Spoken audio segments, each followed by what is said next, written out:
नमस्कार. महाराष्ट्र शासनाचा मराठी भाषा विभाग, राज्य मराठी विकास संस्था, सांस्कृतिक कार्य विभाग आणि मिती क्रिएशन्स या चारही संस्थांच्या वतीने मी मान्यवरांचं आणि आपणा सर्वांचं या भाषा पंधरवड्याच्या कार्यक्रमाला स्वागत करतो. आज आम्ही सदर होऊ अशा शीर्षकाचा कार्यक्रम आहे. या कार्यक्रमासाठी आजचे आपले पाहुणे, वक्ते आणि खरं म्हणजे बोलायचं झालं तर आपल्याशी संवादक म्हणून श्रीयुत अशोक नायगावकर, श्रीयुत श्रीकांत बोजेवार आणि श्रीयुत महेश केळुसकर हे मान्यवर आज उपस्थित आहेत. मी या मान्यवरांना विनंती करतो की त्यांनी मंचकावर स्थानापन्न व्हावं.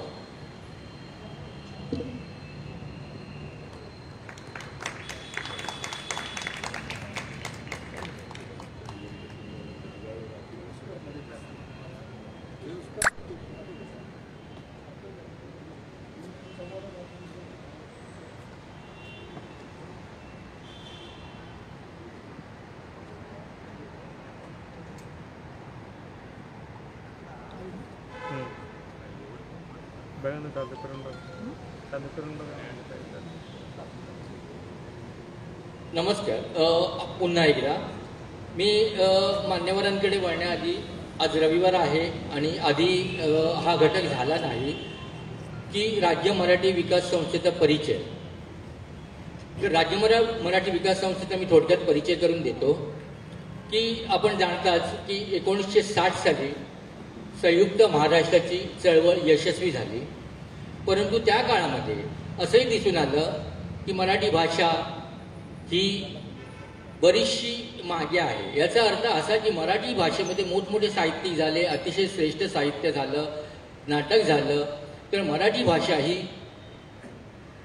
साहित्य, शिक्षण, अध्यात्म, सामाजिक शास्त्रे, ज्योतिषशास्त्र वगैरे सारखी शास्त्र, तत्वज्ञान या विषयांमध्ये संपन्न झाली. परंतु तांत्रिक क्षेत्र, उदाहरणार्थ वस्त्र, टेक्स्टाईल, संगणकशास्त्र, कॉम्प्युटर सायन्स, वैद्यक, लोकवैद्यक, मेडिसिन,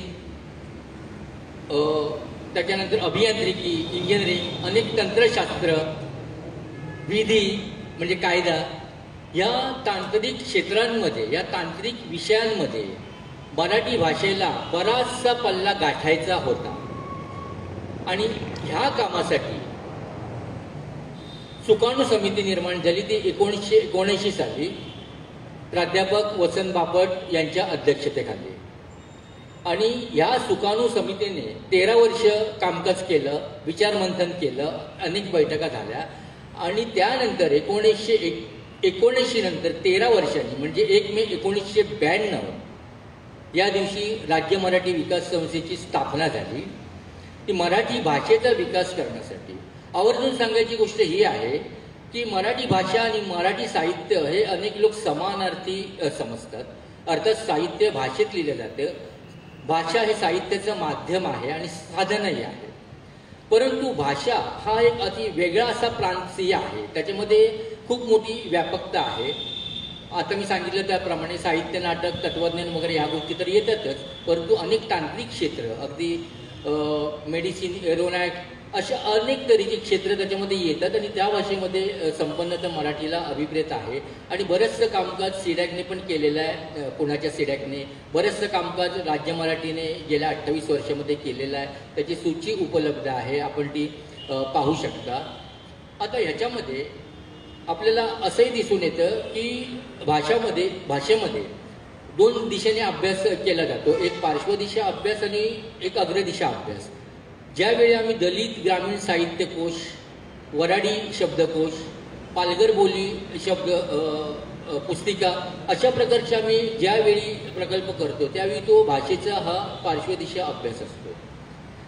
आणि ज्यावेळी आम्ही वस्त्रनिर्मिती माहितीकोश, यंत्रालय शब्दकोश, ऑलिम्पिक माहितीकोश अशा प्रकारचे प्रकल्प करतो त्यावेळी तो भाषेचा अग्रदिशा अभ्यास असतो.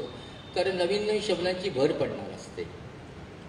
आता हे करत असताना आम्ही हे वेगवेगळे सांस्कृतिक उपक्रम राबवत असतो आणि दरवर्षी जानेवारीमध्ये मराठी भाषा पंधरवडा हा उपक्रम पार पडत असतो. तसा हा सोमवारपासून उपक्रम सुरू झाला आणि आजचा हा 7वा दिवस रविवार, म्हणून मी राज्य मराठीची ओळख करून दिली. आता आपण पाहुण्यांच्याकडे वळू. आपले जे आजचे प्रमुख पाहुणे आहेत हे खरं तर प्रसिद्धच आहे. तंबीदुराई म्हणजे श्रीकांत बोजेवार हे आपल्याला नेहमीच भेटत असतात वृत्तपत्रातून. महाराष्ट्र टाइम्सचे ते मुंबई आवृत्तीचे संपादक आहेत आणि त्यांनी बऱ्याच प्रमाणात सदरलेखन केलेलं आहे. ज्येष्ठ आहेत ते आणि त्यांची काही पुस्तकही प्रसिद्ध आहेत. उदाहरणार्थ 2 पायांचा माणूस, दीड दमडीचा, बिरबलाने न सांगितलेल्या गोष्टी, 2 फूल 1 हात ही पुस्तकं. दीड दमडीच्या हे टायटल बघून तर मला अतिशय गंमत वाटली. म्हणजे त्यांनी विरोधकांना जागाच ठेवलेला आहे. दीड दमडीचा या पुस्तकाला मॅजेस्टिक प्रकाशनचा जयवंतदळवी पुरस्कार प्राप्त झालेला आहे आणि विरोधक जर बोलतील अरे दीड दमडीच्या पुस्तकाला पुरस्कार मिळाला तर ते म्हणतील अरे आमच्याच पुस्तकांची जाहिरात करतात. म्हणजे अशी काही शीर्षक गोची करतात, हाही प्रकार होतो. त्याचबरोबर श्रीकांत बोजेवार यांनी 1000ची नोट, ब्रेव्ह हार्ट म्हणजे जिद्द जगण्याची या चित्रपटांचंही लेखन केलेलं आहे. दुसरे आपले पाहुणे आहेत ते म्हणजे महेश केळुसकर. महेश केळुसकर आपल्याला मालवणी कवितांसाठी ज्ञात आहेत. त्यांच्या झिंझिण्यात हा कविता संग्रह तर प्रचंड लोकप्रिय झालेला आहे. तो मालवणी कवितांमुळे पण आहे, पण केळुसकर सर प्रेक्षक चतुरही असतात. म्हणजे मालवणी कवितांना तुम्ही बेस दिला, सुरुवात केली म्हणून ते आहे, पण त्याच्यामध्ये जो झिंझिनेट आहे ते सांगत नाहीत की त्यामुळे आम्हाला आवडतो. असेही प्रेक्षक चतुर असतात. तर मालवणी कवितांना बेस देण्याचं किंवा सुरुवात पाया देण्याचं हे श्रेय केळुसकर साहेबांना जाते. केळुसकर साहेबांनी आकाशवाणीवर उच्च पदस्थ अधिकारी म्हणून नोकरी केली आणि त्यानंतर चित्रगती हेही त्यांचं एक पुस्तक प्रसिद्ध आहे आणि ते सदरलेखन अर्थातच करत असतात. आणि आपले आता प्राणप्रमाणे म्हणजे अतिशय लोकप्रिय महाराष्ट्रामध्ये कवी, विनोदी कवी, अतिशय उत्कृष्ट परफॉर्मर म्हणजे अशोक नायगावकर. आता तंबीदुराई म्हणजेच श्रीकांत बोजेवार साहेब, अशोक नायगावकर म्हणजे अनंत अपराधी आणि विनम्र बालक म्हणजे केळुसकर. हे मला सांगायचं राहून गेलं त्यांची ओळख करून देताना.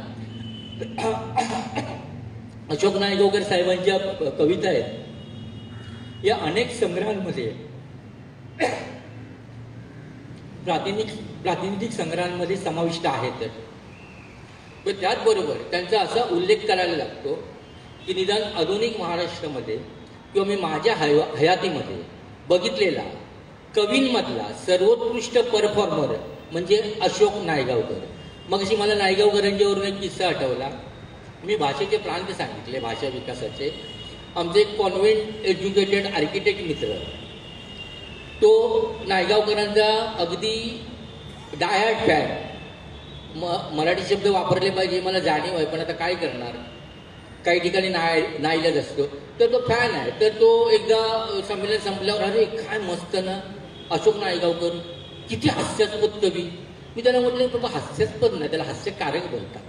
तो जरा तेच ते आता तेच काय, तुझ्यासारखे हास्यास्पद लोक भेटतात त्यावेळी त्या हास्यकारक कविता लिहितात. तर हा पुन्हा मराठी भाषेचा एक वेगळाच प्रांत लक्षात आला. राज्य मराठी विकास संस्थेने यावर पण विचार करावा म्हणून मी हा किस्सा सांगितला. आता मी 1-2 मिनिटांमध्ये जरा गंभीर गोष्टीकडे वळतो, ते म्हणजे सदरलेखन. की आपल्याला अनेकांना माहिती असेल की अगदी विद्यापीठामध्ये BA MAच्या अभ्यासक्रमामध्ये सदरलेखन असा विषय नाही आहे माझ्या माहितीप्रमाणे. अनेक विषय तसे नव्हते. बालसाहित्य, बालनाट्य, त्याच्यानंतर विज्ञान साहित्य किंवा पत्रवाङ्मय, महाराष्ट्रीय पत्रवाङ्मय, भारतीय, आंतरराष्ट्रीय, अगदी सुभाषचंद्र बोस, पंडित नेहरू इत्यादींनी पत्र लिहिलेली आहेत, ती अतिशय प्रसिद्ध आहे. तर पत्रवाङ्मयाचाही भाग नव्हता, अलीकडे तो आला असेल सुद्धा, त्याच्यामध्ये माझी माहिती कमी आहे. पण त्याचप्रमाणे सदरवाङ्मय हा भाग विद्यापीठात म्हणजे केवळ आपला हा उद्देश नसतो की राज्य मराठीचा आणि आपलाही की केवळ एक संध्याकाळ आपण रम्य करावी किंवा ती आनंदाची घालवावी. तर त्यामधून काहीतरी योगदान मिळावं आणि हे योगदान हे हळूहळू असेल. बरं ह्या गोष्टींची फलितही 4-5 वर्षांनी दिसतील.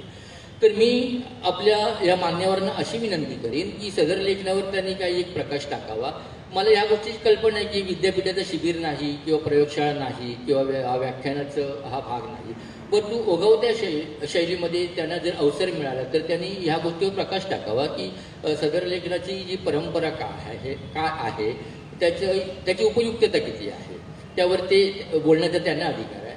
आणि दुसरा प्रश्न मी त्यांना असा विचारीन जो अनेकांना पडलेला असतो की त्यांनी आपली नावं आपल्या नावानेही लेखन केलेलं आहे, परफॉर्म करतात आणि टोपणनाव पण घेतली आहे.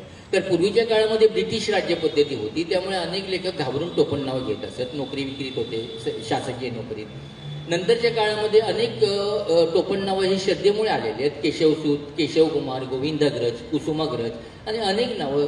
पण आजच्या काळामध्ये एवढा धकाधकीचा काळ, प्रत्येक क्षेत्रात गर्दीचा काळ आहे की माणसाला एक नाव मिळवताना 25-30 वर्षे त्यात टाकावी लागतात, म्हणजे 2.5 तपश्चर्या करायला लागतात. त्यावेळी कुठे जरा जरा धुसर एक नाव मिळते, विशेषतः साहित्य कला क्षेत्रामध्ये. खेळाडू लवकर फेमस होतात. तर असं असताना पण या तिघांना असं का वाटलं की आपण हे टोपण नावाने लिहावं, त्या नावाच्या काही गमती जमती असतील किंवा शोधाची काही कारणं असतील तर त्यांनी ती विशद करावीत अशी मी त्यांना विनंती करीन. आणि प्रेक्षकाला शेवटी विनंती आहे की आपला जो कार्यक्रम आहे तो 8:15पर्यंत चालावा, तर शेवटी 15-1 मिनिटं प्रेक्षक प्रश्न विचारतील आणि ते उत्तर देतील. तर मी मान्यवरांना विनंती करतो की त्यांनी कार्यक्रमाला सुरुवात करावी.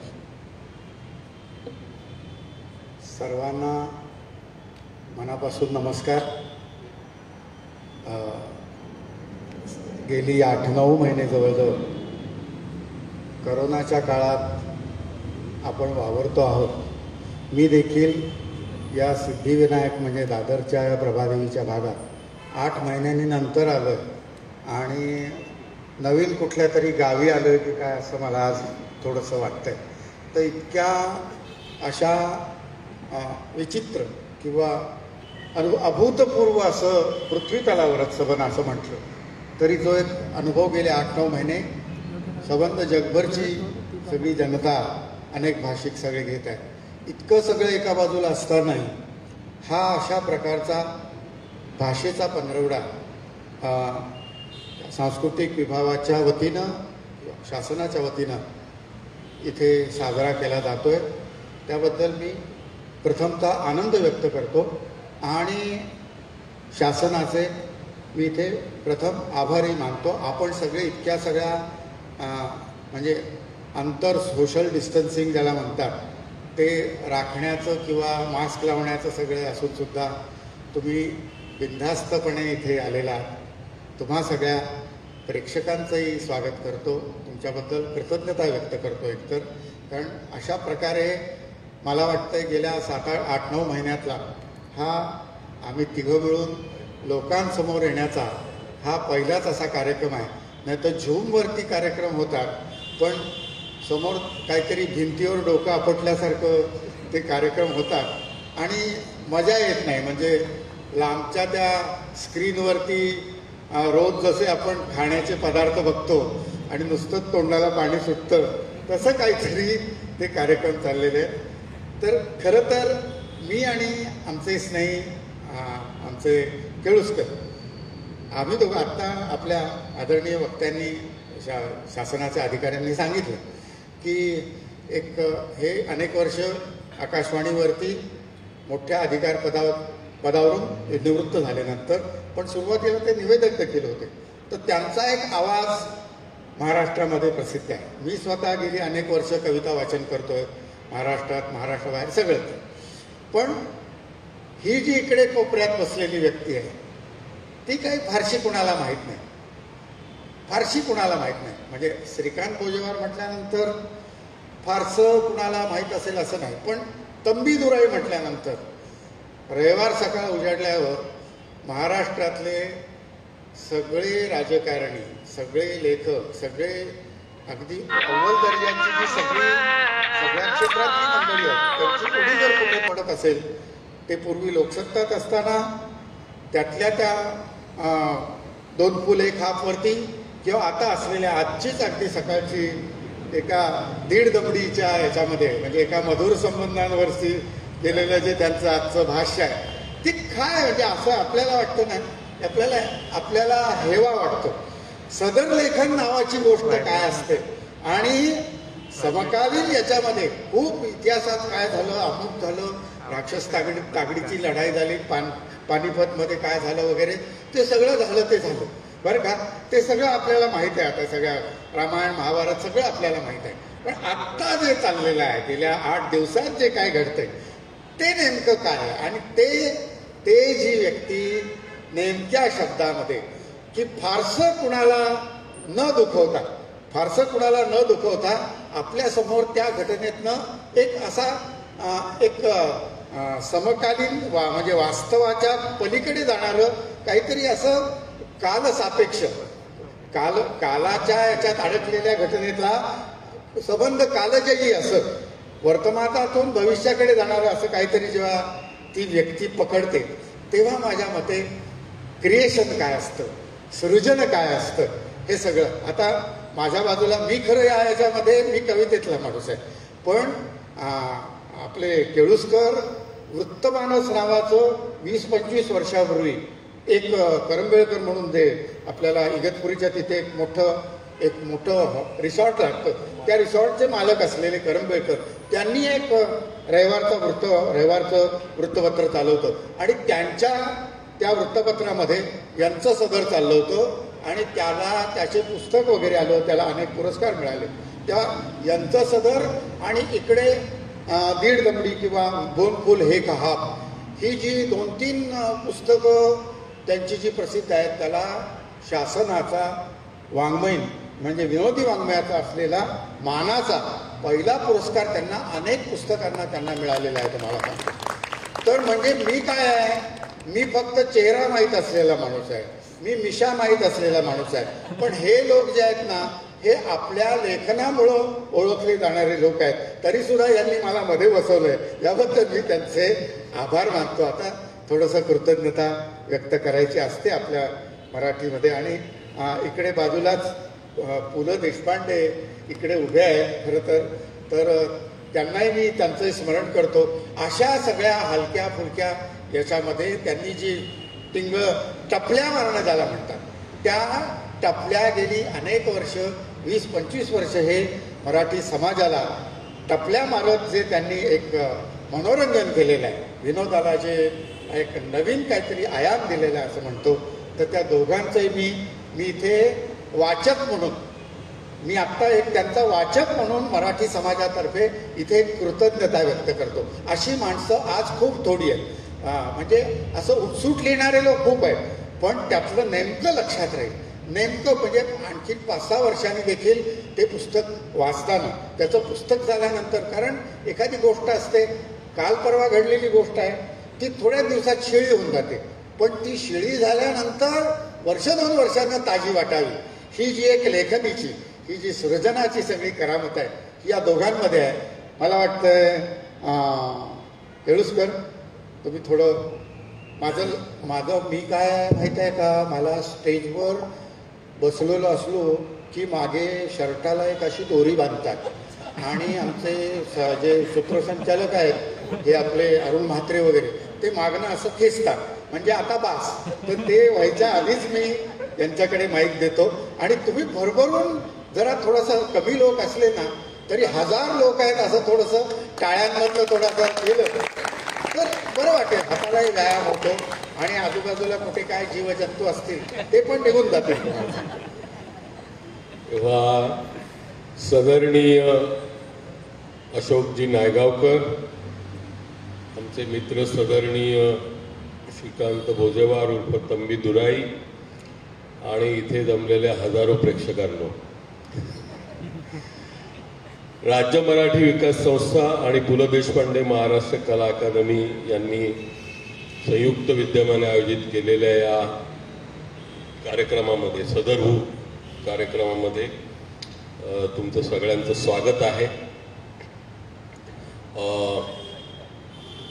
लांब लांब बसलेला असलात तरी तुम्ही आमचं ऐकल्यावर अजून आमच्या जवळ याल याची आम्हाला खात्री आहे. तर पुन्हा सगळ्यांचं स्वागत करून आणि आजचा याच वेळी ऑनलाईन कार्यक्रम हा सुरू आहे हे सगळ्यांना सांगायला पाहिजे. आमचे कित्येक मित्र हा कार्यक्रम बघतायत, ऐकतायत फेसबुक पेजवर राज्य मराठीच्या, आणि उद्या तो यूट्यूब चॅनलवर पण होणारच आहे. सर्वप्रथम मी श्री शिरसाट यांचे आभार मानतो, आणि त्यांनी जो आपल्या प्रास्ताविकात एक प्रश्न उपस्थित केला की सदरलेखन हे एक खूप परंपरा असलेला वाङ्मय प्रकार आहे, मोठी परंपरा असलेला वाङ्मय प्रकार आहे. त्याला अजून विद्यापीठीय अभ्यासक्रमामध्ये स्थान तसं देण्यात आलेलं नाही आहे. म्हणजे तंबीदुरायांचं पुस्तक एक मराठवाडा विद्यापीठामध्ये अभ्यासाला होतं जर्नलिझमच्या बरोबर, पण बाकी खूप जी कॉलम्सची पुस्तकं आहेत, म्हणजे मुळामध्ये सदरलेखन हा स्वतंत्र एक वाङ्मय प्रकार आहे. जसं प्रवास वर्णन हा स्वतंत्र वाङ्मय प्रकार म्हणून मान्यता प्राप्त आहे, तसं सदरलेखन हा अत्यंत अवघड, वाचताना तुम्हाला खूप मजा येते, मनोरंजन होतं आणि त्यातून काही मर्म मिळतं, पण तो एक आपली स्वतःची गुणवैशिष्ट्य असलेला वाङ्मय प्रकार आहे. म्हणून मी आमच्या वतीने पण मागणी करतो अशी की हा वाङ्मय प्रकार सदरलेखन हा विद्यापीठीय अभ्यासक्रमांमध्ये समाविष्ट करावा.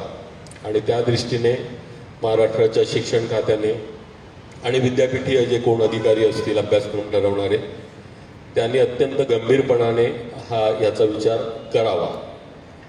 कारण काय आहे मी तुम्हाला सांगतो की श्रीपाद कृष्ण कोलटकरांनी 1902 साली साक्षीदार नावाचा एक निबंध लिहिला.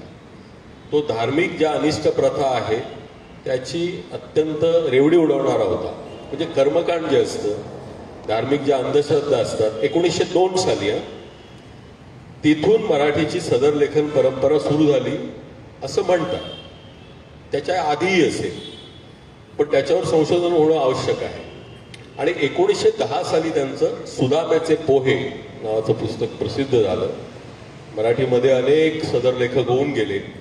त्यातले तुम्हाला माहीत असलेले म्हणजे TV मालिकेमुळे माहीत असलेले चिमणरावाचे चऱ्हाटवाले चिंतामण विनायक जोशी, चिवी जोशी, त्यांचा पुरस्कार त्यांच्या नावाने महाराष्ट्र साहित्य परिषदेचा साष्टांग नमस्कारला पण मिळाला, महाराष्ट्र शासनाचा पण मिळाला, श्रीकांतच्या पुस्तकाला पण मिळाला.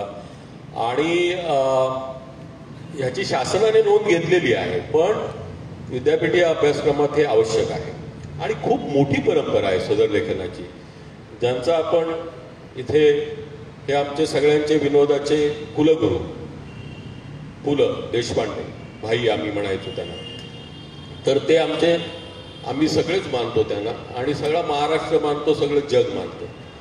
तर त्यांनी तर खूप तुम्हाला माहिती आहे, खोगीर भरतीपासून, नसती उठाठेवपासून, अपूर्वाईपासून खूप, आणि वाऱ्यावरची वरात, आणि ते तर त्यांनी सदरलेखन असं केलेलं नसलं तरी त्यांच्या विनोदामध्ये जो एक निर्मळपणा होता आणि समाजातल्या ढोंगबाजीवर जो अटॅक करण्याचा एक त्यांचा जो हेतू होता तो त्यांनी आपल्या लेखनामधून साध्य केला बऱ्याच प्रमाणावर. आणि हे करत असताना पुन्हा कुणाला राग येता कामा नये, कोणी तुमच्यावर परत उलटून हल्ला करता कामा नये, असं एक मोठं कसब असतं. तारेवरची कसरत आहे, मी तुम्हाला सांगतो, तारेवरची कसरत आहे सदरलेखन म्हणजे.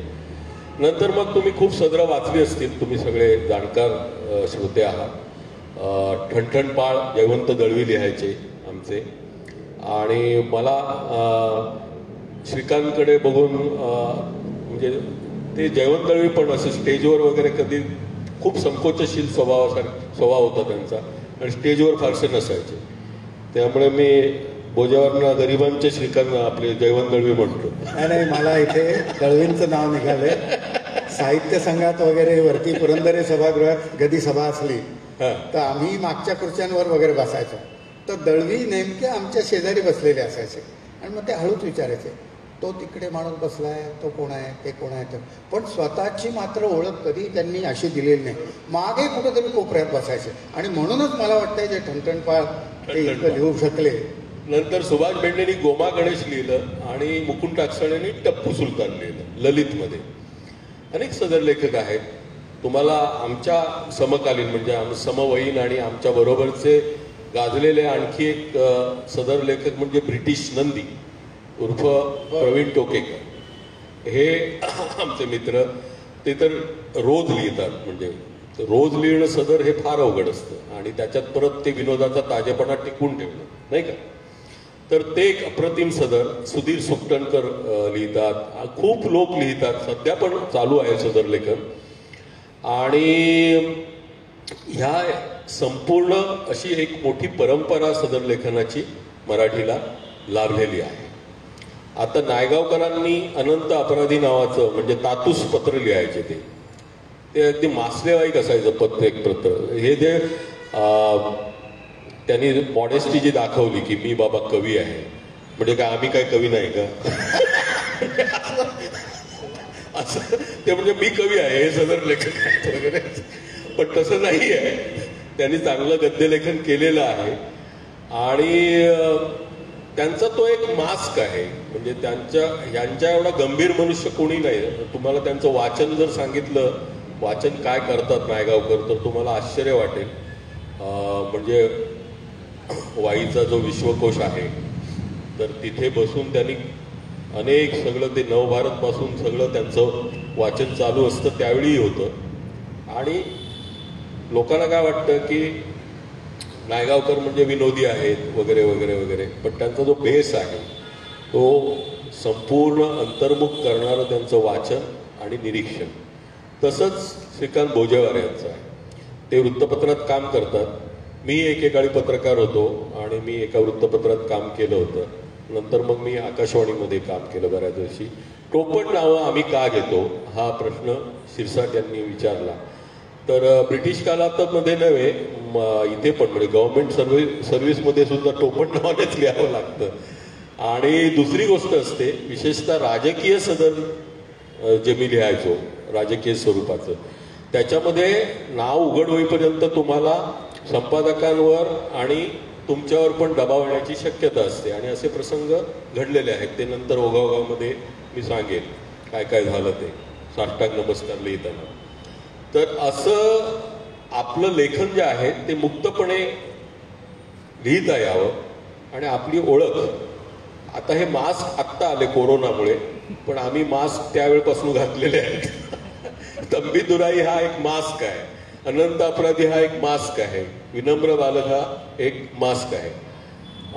तर तुम्ही आता यांच्याकडून जाणून घ्याल. मी श्रीकांतना असं विचारतो पहिला प्रश्न की मी जसं सांगितलं विनम्र बालक हे नाव मी का घेतलं, तर मला एक तर मी गव्हर्नमेंट सर्व्हिसमध्ये होतो हे सदर लिहिताना. म्हणजे 2000 साली वगैरे लिहिलेलं आहे ते. वृत्तमानस, महानगर, नंतर बेळगाव तरुण भारत आणि महाराष्ट्र टाइम्स या 4 वृत्तपत्रांमधून साष्टांग नमस्कार हे सदर जवळजवळ 4-5 वर्ष सलग असं चालू होतं. आणि विनम्र बालक ह्या नावानेच मी लिहायचो. वृत्तपत्र बदलली तरी सदराचं नाव तेच होतं आणि लिहिणाऱ्याचं पण टोपण नाव तेच होतं. तसं मी श्रीकांतना विचारतो की तंबी लोकांना माहिती आहे, तंबी देतात ना, तर ते दुराई कुठून आलं. म्हणजे आताही म्हणजे लंबी दुराई लोकांना माहिती आहे, पण तंबी दुराई तुमच्यामुळे माहीत झालं. तर ते नाव तुम्ही का घेतलं आणि तुमच्या सदराची सुरुवात कशी झाली.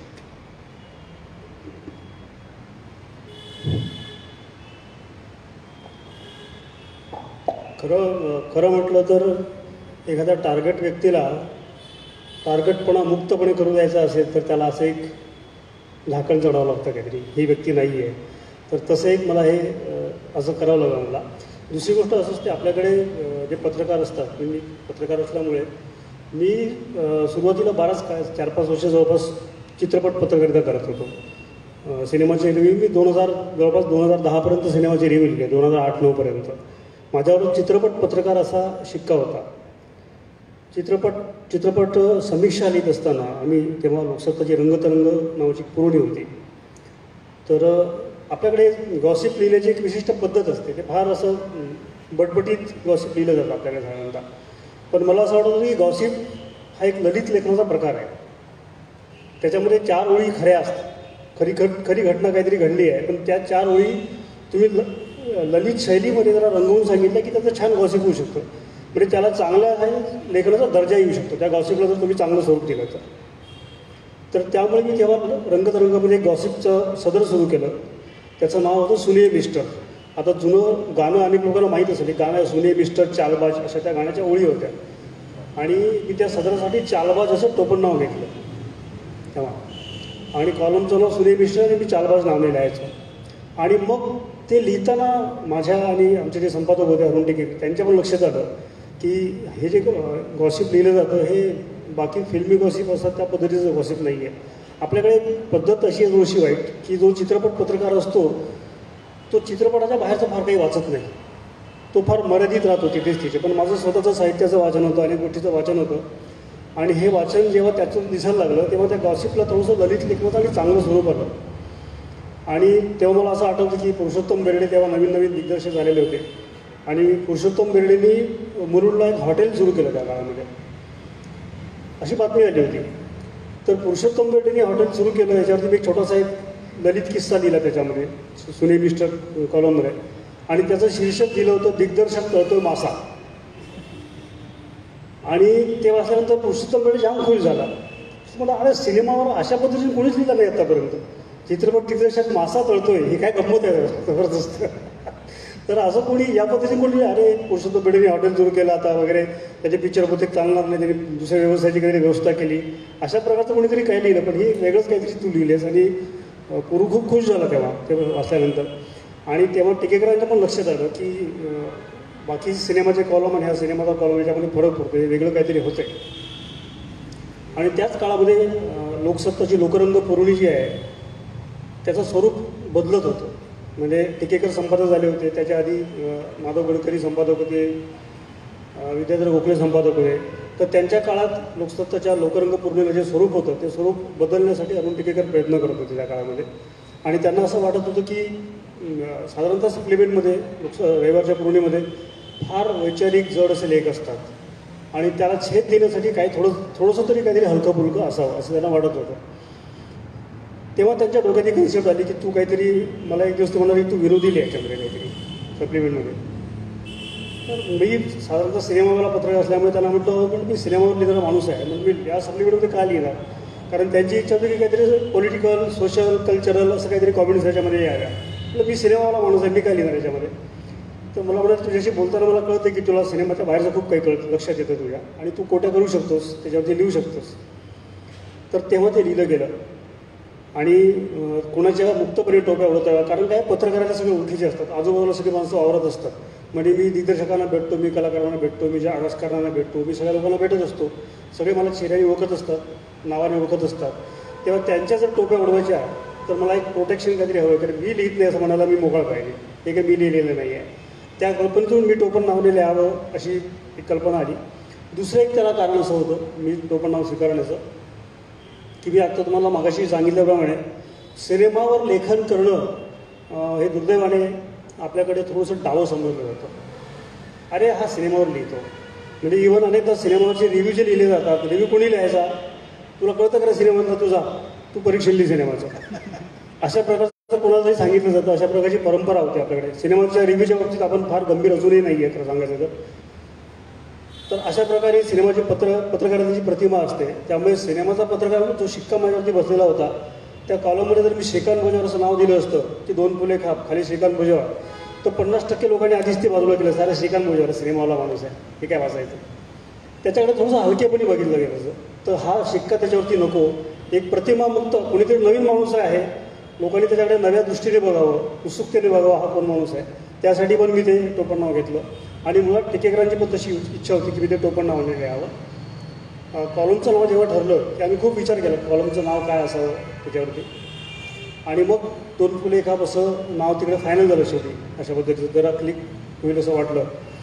आणि मग 2 फुले खाप नाव घेतल्यानंतर टोपण नाव काय घ्यायचं असं बरंच चाललं. मग प्रचलित नावं काय असतात साधारणतः टोच्या असं काहीतरी नाव घ्यायचं, बदमाश, टोच्या, फिरक्या बिरक्या असलं काही खूप नावं निघाली अशी.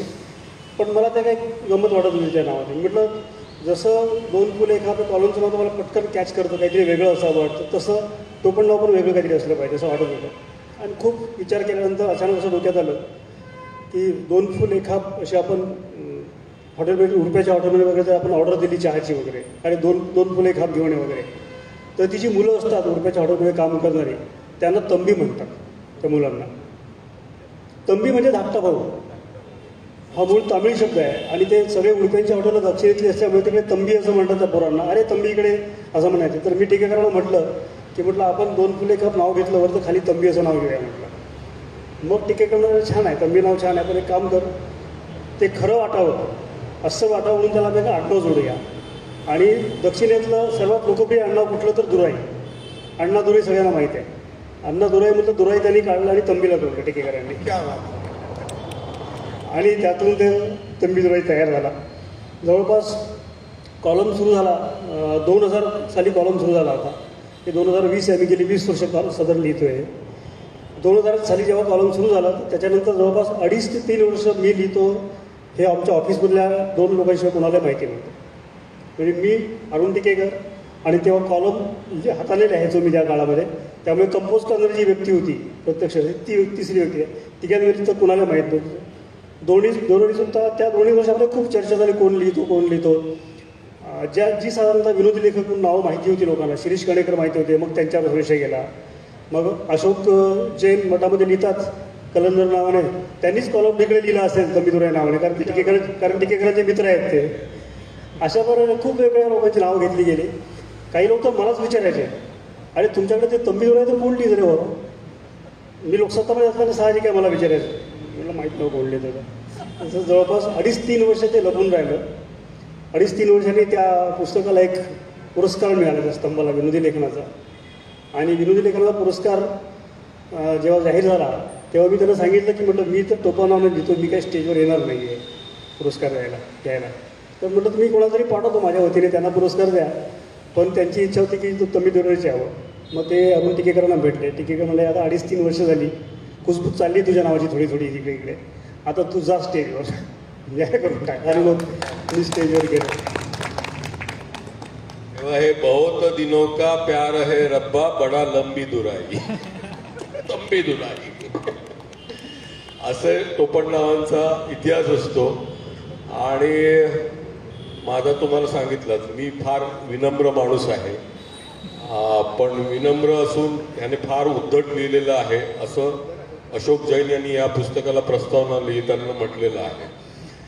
पण हा उद्धटपणा आवश्यक असतो. विशेषतः राजकीय ज्या म्हणजे जी कातडीच म्हणू आपण त्याला त्वचा म्हणणं चूक आहे.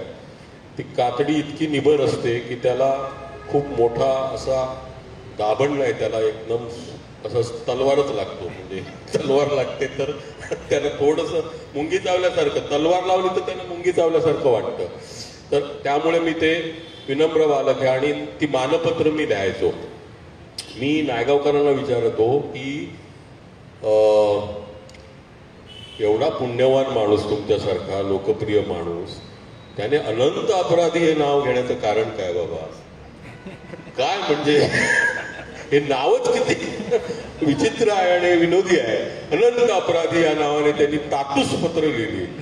तर ही तुमची पत्र कधी नॉटपॅड वगैरे झालीत का. म्हणजे परत नाही ना आली. नाही. त्याचा जरा थोडा इतिहास सांगा लोकांना. पत्राच्या आधी पत्र 1-2 मी वाचेनच नंतर थोडं जरा अगदी प्रश्न मी वेगवेगळी सदरं मला त्या गेल्या 15-20 वर्षात लिहावी लागली. तर हास्यरंग पुरवणीच्याकडे ते येतील कसं काय झालं ते. पण त्यावेळेला ते सदर लिहायसाठी अरुण टिकेकरांनी मला सांगितलं. आणि मिश्किलीच्या मिशाने हे सदर त्यानं चालू झालं. आणि नंतर मग हास्यरंगमध्ये कधी काकांचा कट्टा कधी काही सकाळचा मॉर्निंग वॉक अशा पद्धतीनं आणि काही प्रश्नोत्तरांची पण नंतर 1-2 वर्ष मला वाटतंय चालू होती. तर ती प्रश्नोत्तराचा कालम आपल्या फमू शिंद्यांचाही त्यावेळेला महाराष्ट्रामध्ये प्रसिद्ध होता मला वाटतं सकाळमध्ये काहीतरी. तर त्या पद्धतीनं थोडंसं आता चणे फुटाणे थोडंसं बरं का. तर मग त्याला उत्तरं द्यायची. ती खूप पत्र यायची तुम्हाला सांगतो. आणि त्या पत्रातनं सुचणं म्हणजे काय ऐन वेळेला काहीतरी सुचणं. तर त्यातले काही मला मिळाले जुन्या काळातले ते सांगतो. हास्यरंग पुरवणी आपल्याला कोणाला लोकसत्ताची हास्यरंग पुरवणी होती बघा 2001 पासून 8-9 वर्ष 8-8.5 वर्ष नायगावकरांनी ती पुरवणी चालवली. म्हणजे मी आणि आमचे भोजेवार भोजेवार तर होतेच, म्हणजे भोजेवार प्रमुख होते त्या सगळ्याच्या नियोजनात, पण बेसिकली यांनी त्याचं सगळं संयोजन ना, तर त्या संयोजन नायगाव हास्यरंग पुरवणीचं सांगायचं म्हणजे त्याच्यामध्ये काही विनोद असायचे, सदरं असायची आमची दोघांची खूप छान. तर बांद्रा ते दहिसर या विभागाचे एक DCP डेप्युटी कमिशनर पोलीसचे ते म्हणाले हास्यरंगाचे सगळे अंक आहेत ते मी जपून असे म्हणजे बांधणी करून बाइंड करून ठेवलेले आहे. तर इतकं. आणि एकदा तर मला इस्रायलमध्ये जेव्हा माझा कार्यक्रम झाला तेव्हा तिकडे एक मराठी लोकांचं एक नियतकालिक ते काढायचे. हास्यरंगमध्ये आलेले जे विनोद होते ते त्यांनी जसेच्या तसे त्यांच्या त्या मराठी मासिकामध्ये त्यांनी त्या छापले होते. याचा मला खूप आनंद झाला तुम्हाला सांग. इतकं ते त्यावेळेला त्या 2001 पासून नंतर एक 10 वर्ष तरी साधारण ते चाललं होतं. तर त्यातला एक काकांच्या कट्ट्यातलं थोडंसं हलकं फुलकं एकदा एकानं विचारलं मला, म्हणजे ते प्रश्न असायचे पोस्टकार्डवरती की कवी हा जन्माला यावा लागतो का म्हणून. तर मी त्याला उत्तर दिलं, गाढव सुद्धा जन्माला यावं लागतं. विचित्र माणूस कुणाला म्हणावे, ज्याचे स्वतःच्या तर सोडाच पण कुणाच्याच बायकोशी पटत नाही. आपण कविता लिहाव्या असे सारखे वाटते मला, तुम्ही मार्ग सांगाल का. म्हटलं ढेकर जसा आतून येतो ना तशी कविता आतून यावी लागते. एकाने विचारलं होतं बेधुने किती, बेधुने किती. म्हटलं मी अगदी लहान असताना पाढे शिकलोय, आता पुन्हा अंकल्पी, एवढं काही लक्षात नाही आता पुन्हा मला अंकल्पी शोधावी लागेल. दिवसेंदिवस जग खूप खूप लहान होत चाललंय, तुम्हाला काय वाटतं. म्हटलं ही सर्व काळाची गती आहे. आपले पूर्वज धोतर नेसत होते, आपण ते हाफ चड्डी घालतो म्हणून, त्याला काय करणार. सतत पैशाचे मागे धावलं तर काय होतं. म्हटलं पुढच्या जन्मी कॅशियरची नोकरी लागते. मला मॅनेजमेंटमध्ये करिअर करायचंय. म्हटलं आधी डबे पोहोचवायला शिका. गटारी अमावस्येला सुट्टी का जाहीर करत नाही सरकार. म्हटलं त्या दिवशी सरकार पण बेहोश असतं. महाराष्ट्रात सर्वात जास्त पिळवणूक कोणाची होते. म्हटलं सोपं आहे, उसाची म्हणून. सांगा पाहू कपाला कान कोणत्या कोणत्या बाजूला असतो.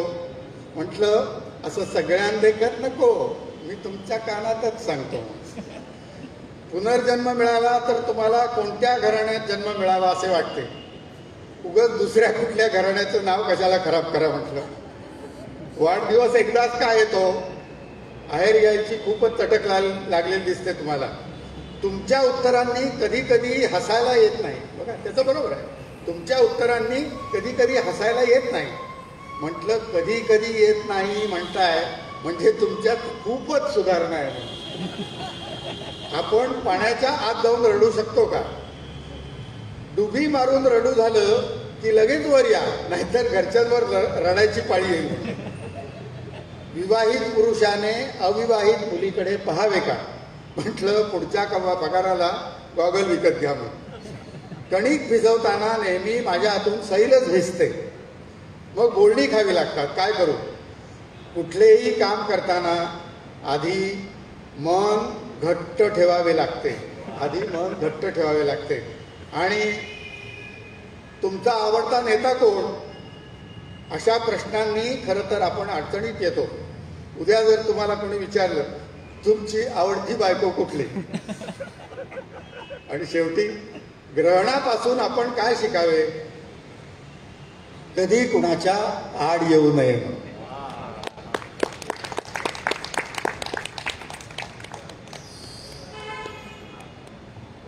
नाही, तुम्ही अनंत अपराधी हे नाव का घेतलं ते सांगणार होतं. नाही, अनंत अपराधी हे आपल्या सगळ्या प्रार्थना वगैरे देवाच्या याच्या सगळ्या असतात, त्यात ते मी अनंत अपराधी वगैरे असं पद्धतीनं असं त्या याच्यामध्ये प्रार्थने त्याच्यात म्हटलेलं असतं. तर ते आपण सगळे एकूण जे आहोत ते अपराधीच आहोत असं वाटायला लागतं. अवतीभोवतीची सगळं जे काही वास्तव असतं त्याला बघून. पण अनंत अपराधीचं एक पत्र लगेच नको हे मध्ये, हां लगेच चालेल. तातूला पत्र म्हणून ही सगळी मी लिहित असेल आणि मला आश्चर्य वाटतं की मला सर्वसाधारणपणे हास्यसम्राटमधल्या त्या परीक्षक होतो मी आणि अनासपुरे, त्यामुळे माझी ओळख आहे सगळीकडे असं. तर माझ्या लेखनामुळे काही मी फारसा ओळखीचा आहे असं मला कधी नाही.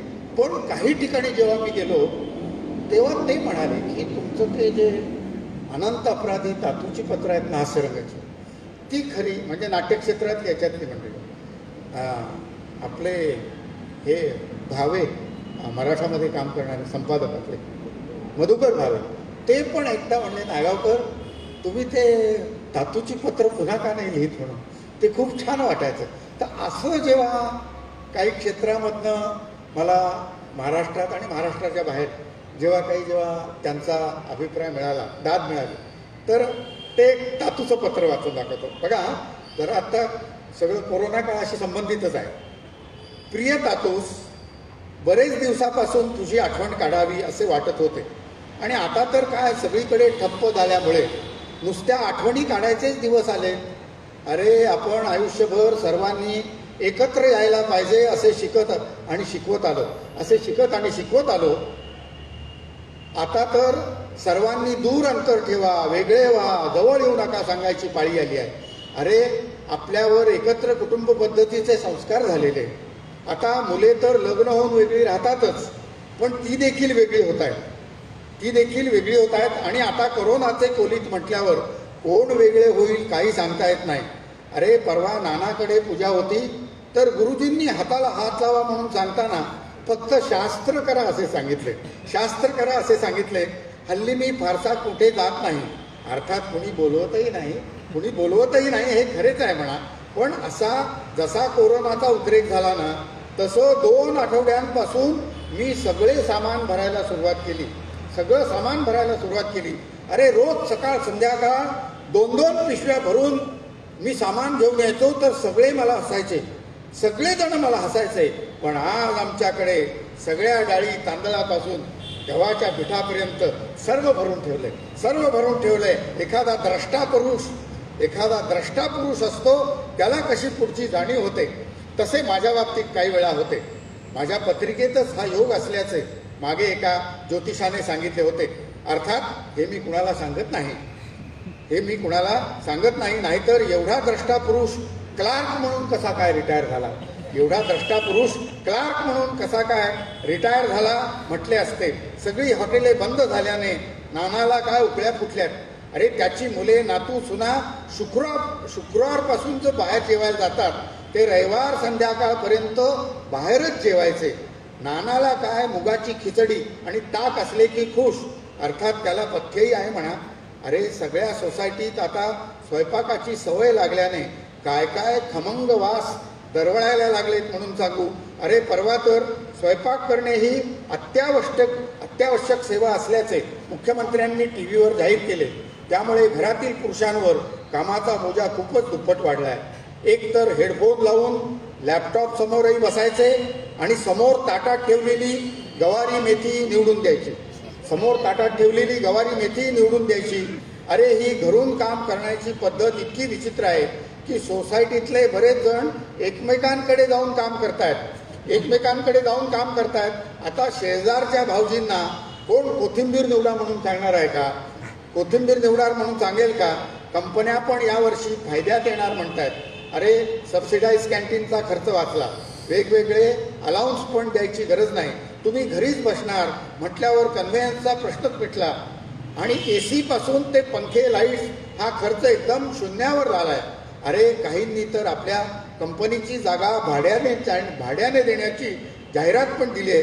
अरे तुला खोटं वाटेल पण आमचा इस्त्रीवाला भैया डोळ्यात पाणी आणून म्हणाला, साब सब धंदा बंद हो गया. आता घरात काम करायचं म्हटल्यावर कोण इस्त्रीचे कपडे घालणार? आपली धुळीची सवय निघून गेली की त्याचाही त्रास होणार असं परवा चॅनेलवर एक डॉक्टर म्हणत होते. आता हे घरून काम करायचं लोन शेतीपर्यंत जाणार आहे. अरे आपले शिंदे काका व्यापार उद्यमाच्या निमित्ताने युरोप अमेरिकेत जातात. त्यांचं म्हणणं इतकी वर्ष ते परदेशात जात आहेत पण त्यांना आपल्या इथल्यासारखी शेतात काम करणारे राबणारे लोकच दिसत नाहीत तिकडे. हळूहळू सगळ्या गोष्टी घरूनच होणार म्हणतात. अरे विज्ञान तंत्रज्ञान इतकं पुढे गेलंय की आपला विश्वास पण बसणार नाही. अरे तातू, तुला आठवतंय आपल्या लहानपणी माईंनी पुण्याहून दाण्याचं कूट करायचं यंत्र आणलं. ते बघायला चाळीतले सगळे लोक एकत्र आले होते. तो लोखंडी खल आणि बत्ता आता बघायला पण मिळत नाही. सगळी मुले विद्यार्थी लॅपटॉपवरून घर बसल्या शिकायला लागली. तर एवढे शिक्षक आणि इमारती तरी कशाला हव्यात? मला खरं तर इतक्या विषयातलं कळतं. त्यामुळे अण्णा तर म्हणतात, अनंतराव तुम्ही टीव्हीवर चर्चेला का नाही जाऊन बसत? आता माझा स्वभाव संकोची असल्याने स्वतःहून कुठे जावं अथवा पुढे करावं असं वाटत नाही. अरे तुला आठवत असेल, लग्नाच्या वेळी मुली बघायला कुणाच्या दारात गेलो नाही मी. हिला दाखवायला सासरेबुवा स्वतः आले होते. सासरेबुवा स्वतः आले होते. मग मी पण विचार केला, इतक्या लांबून आलेत बिचारे, तर आपण नाहीतरी कसं म्हणणार. असो, ते जुने दिवस आठवले की अक्षरशः सगळं विसरायला होतं. अरे काय स्वस्ताई होती आपल्या वेळी. शेजारच्या माई तर म्हणायच्या, अगदी छोट्या पातेल्यात सुद्धा 2-3 शेर दूध मावायचं त्या काळात. अरे लॉकडाऊनमुळे बघ, पान बिडी सिगरेट सगळं बंद झालं. अरे सगळी उठल्या सकाळी उठल्या काय कोकिळेचा आवाज येतो. पालवीने पिंपळ नुसता बहरलाय. अरे तातू, तुला सांगतो मी जर काही कवी असतो तर काय कविता लिहिल्या असत्या. आमच्या वरच्या मजल्यावरचे बुद्धे, त्यांचा जयंता काय कविता करतो. अरे त्याची तर गीताही मुखोद्गत आहे. त्याने परवा एक नवा अध्यायच लिहायला घेतला. असा तो करोनाग्रस्त विषादे वाक्य बोलिला. प्रतिभावान माणसाला कसे काय सुचते काही कळत नाही. मला तर अजून बाजारात फिरताना एखादी भाजी घ्यावी हे देखील सुचत नाही. तर जयंता जे स्कूलचा मध्यंतरी त्याला एका डासांच्या एकांकिकेसाठी स्लोगन बनवायची होती. त्याने तात्काळ मलेरिया आगे बढ़ो हम तुम्हारे साथ है अशी स्लोगन बनवली. त्याला उत्तेजनार्थ पुरस्कार पण मिळाला म्हणे.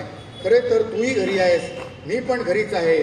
शूटिंग झालेले जुने एपिसोड दाखवतायत, निदान बातम्या तरी रोजच्या दाखवतायत हे बरे. नाहीतर जुने शपथविधी वगैरे दाखवत नाहीत. हे आपले नशीब. सध्या वर्तमानपत्रे बरीचशी बंद आहेत, त्यामुळे मी जुना गठ्ठा उपसून वाचत बसतो. नशीब लॉकआउटच्या आधी मी रद्दी घातली नाही. वेळ कसा घालवायचा हा खरे तर आपल्यासारख्यांचा मोठाच प्रश्न आहे. अरे मी परवा एक पुस्तक वाचलं, अर्थात तत्वज्ञानावरचे होते, पण त्यात माणूस घरी वेळ जात नाही त्यामुळे नोकरीला लागतो. म्हणून नोकरीला लागतो, ऑफिसात जातो आणि तिथे देखील एकदा लंच टाइम आटपला की 3 नंतर घड्याळ बघत बसतो.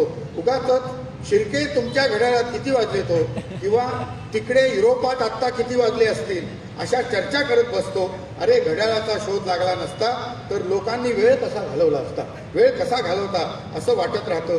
अरे मध्यंतरी 50% स्टाफने 1 दिवसाआड कामावर यायचं अशी ऑर्डर आली. तर वसंताच्या युनियनने सगळ्या स्टाफची मीटिंग घेऊन फक्त 50%च काम करायचं सर्क्युलर काढलं होतं. आता युनियनचंही बरोबरच आहे म्हणा. जर 50% स्टाफ सगळं काम करतोय म्हटल्यावर नवीन नोकर भरतीच होणार नाही आणि असलेले पण बेकार होतील. वसंताने तर मला या समस्येवर विस्तृत लेख लिहायला सांगितला आहे, पण सध्या माझ्यावर घरच्या किती जबाबदाऱ्या आहेत हे तू बघतोयसच. अरे ही कसोटीची वेळ आहे, पण यातून आपण सहज बाहेर पडू की आपलाच विश्वास बसणार नाही. अरे तातू 2 व्यक्तींमध्ये अंतर ठेवा असं कुणीही सांगितलं तरी मी मात्र तुला कधीही अंतर देणार नाही याची खात्री बाळग. जाता पुण्याच्या कमिशनरने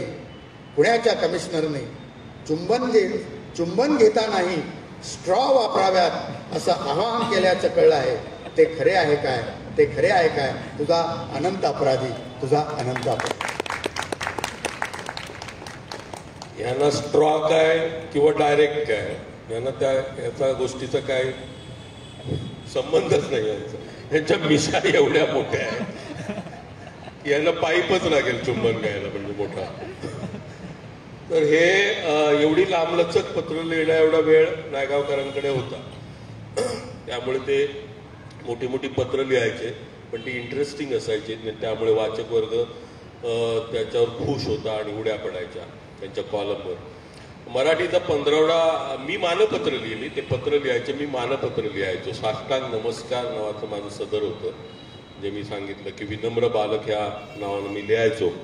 तर मराठीचा 15वडा सुरू आहे, त्यानिमित्तानं मी मराठी भाषेला उद्देशून एक पत्र लिहिलं होतं, जे 3 मे 1998 रोजी वृत्तमानसमध्ये त्या काळात प्रसिद्ध झालं. तर त्याच्यामध्ये गंगाधर रामचंद्र मोगरे नावाचे एक जुने कवी होते बघा. त्यांनी मराठी भाषेच्या स्थितीबद्दल जे उद्गार काढले होते ते काय किती महत्वाचे आहेत बघा, ते मी त्या सदरामध्ये कोट केले होते. मोगरे म्हणतात जे मराठी भाषा होणार ही असे नष्ट, म्हणतात जे मराठी भाषा होणार ही असे नष्ट, मिळणार काय करुणी व्यर्थ, हिला वाचवायला कष्ट. मिळणार काय करुणी व्यर्थ, हिला वाचवायला कष्ट, त्यांना हेच उसा की मरणोन्मुख होय आपुली माय, म्हणून औषध काही पुत्री देऊ नये तिला काय. किती खूप कसा भेदक प्रश्न विचारलेला आहे मराठी भाषकांना एका मराठी कवीने त्यावेळी. आणि मी मायना जो लिहायचो तो एक वेगळ्या पद्धतीचा मायना असायचा. तर मी त्या पत्राला मायना लिहिला होता, थोरथोर मराठी राज्यकर्ते, थोरथोर मराठी साहित्यिक, थोरथोर मराठी विचारवंत, थोरथोर मराठी संस्थानाधिपती, थोरथोर मराठी आयाबायांनो, भावा बहिणींनो, मराठी भाषकांनो, आशकांनो, माशुकांनो, आपल्या मराठी चरणी साष्टांग नमस्कार. आणि त्याच्यामध्ये शेवटी असं होतं की जे आजही तुम्हाला 98 सालावरून आपण 2021 मध्ये आहोत, आजही हे किती रिलिव्हंट आहे, किंवा रिलिव्हंट हा मराठी शब्द आहे, तुमच्या माहितीसाठी सांगतो.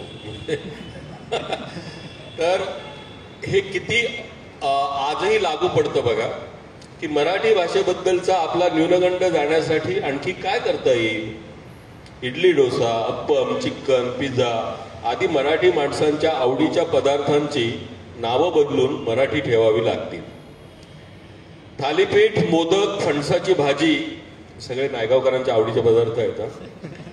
थालीपीठ, मोदक, फणसाची भाजी आदी मराठी पदार्थांना इंग्रजी किंवा मल्याळम नावे देऊन ते पदार्थ परभाषिकात लोकप्रिय करावे लागतील. गणेशोत्सवात किमान 2 मराठी आरत्या पाठ म्हणाव्या लागतील. शिवजयंती उत्सवात रस्त्यांवर बांधलेल्या मंडपावरील लाऊडस्पीकरमधून सकाळपासून संध्याकाळपर्यंत फक्त शूर आम्ही सरदार आम्हाला हे एकच गाणं न ऐकवता इतरही मराठी गाण्यांना संधी द्यावी लागेल. मराठी पुस्तकांचे दर 150-200 वरून 50 रुपयांवर आणावे लागतील. आणि मुख्य म्हणजे साक्षर लोकांना, म्हणजे उदाहरणार्थ प्राध्यापक, वकील, अभियंते यांना मराठी पुस्तकं वाचण्याची सवय लावावी लागेल. महिन्यातून एकतरी मराठी सिनेमा बघावा लागेल. माय मराठी वाहिनीवरून दुसऱ्या वाहिनीवर उडी न मारता मराठी कार्यक्रम संपेपर्यंत रिमोट दडवून ठेवावा लागेल. एवढं सगळं झालं तर मराठी टिकेल, नाहीतर ती बोलीभाषा म्हणतात की काय तशी होईल. आज भल्या भल्या मराठी लोकांना ती राजभाषा न वाटता लाजभाषा वाटते. मुख्यमंत्री जोशी, म्हणजे त्यावेळी युती सरकार, मनोहर जोशी, मुख्यमंत्री जोशी टीव्ही वाहिन्यांना चुकीच्या इंग्रजी हिंदीतून मुलाखती देतात. आपला लाडका जगज्जेता सचिन आंतरराष्ट्रीय स्तरावर एकही मराठी शब्द बोलत नाही. तो जाहिरातीही इंग्रजीतून करतो. आशा भोसलेंना मराठी लावण्याऐवजी पॉप सॉंग गाण्यात जास्त इंटरेस्ट वाचतो. तर हे असं सगळं आहे. आणि शेवट आहे पत्राचा, मराठी असे आमुची राजभाषा, जरी आज ती लाजभाषा असे, असं म्हणत जग काय म्हणेल याची पर्वा न करता निर्लज्जपणे मराठी चिकटून असलेला आपला विनम्र बालक. तर हे मराठीचं असं चित्र, असं हे चालू आहे. आणि त्याची कारणं ना आपण अंतर्मुख होऊन शोधली पाहिजेत. नुसतंच मराठी पाट्या बदलून हे मराठी काही टिकेल असं. आत्ता एक लेख महाराष्ट्र टाइम्समध्येच तुमच्या आला होता मागच्या रविवारी की त्याच्या आधी रविवारी, की त्यांनी मराठीत एक दाबल्यावर मराठीत बोला असं त्याचे काहीतरी शीर्षक होतं. ऋग्वेद शेणई नावाचे IT मधले तज्ज्ञ आहेत, त्यांनी तो लेख लिहिला होता. की कसं आहे, मराठी अर्थचक्र जे आहे आता विशेषतः हे सगळं इंटरनेट आणि जे आलेलं आहे त्याच्यामध्ये तुम्हाला सांगतो, एक कॉल सेंटर मध्ये तुम्ही मराठीतून जर बोलला, मराठीतून आपण जर बोललो तर 50 लोकांना नोकरी मिळते, 50 लोकांना. पण तिथला माणूस जर तुम्हाला हिंदीमधून उत्तर देत असेल, तुम्ही मराठीत बोला असं मराठीत बोलायचं असेल तर एक दाबतो आपण आणि तो समोरचा माणूस हिंदीत बोलतो. त्यावेळी आपण आग्रह धरला पाहिजे की मराठीतच बोलायला पाहिजे. तुम्ही मराठीत बोला, तुम्ही सांगताय ना मराठीत बोला आता आमच्याशी, असं झालं तर ते तिथे मराठी बोलणारे कॉल सेंटरवर त्यांना नोकऱ्या मिळतील. हे असं सगळं अर्थचक्र आहे आणि खूप मोठं आहे ते सगळं, खूपच मोठं आहे ते.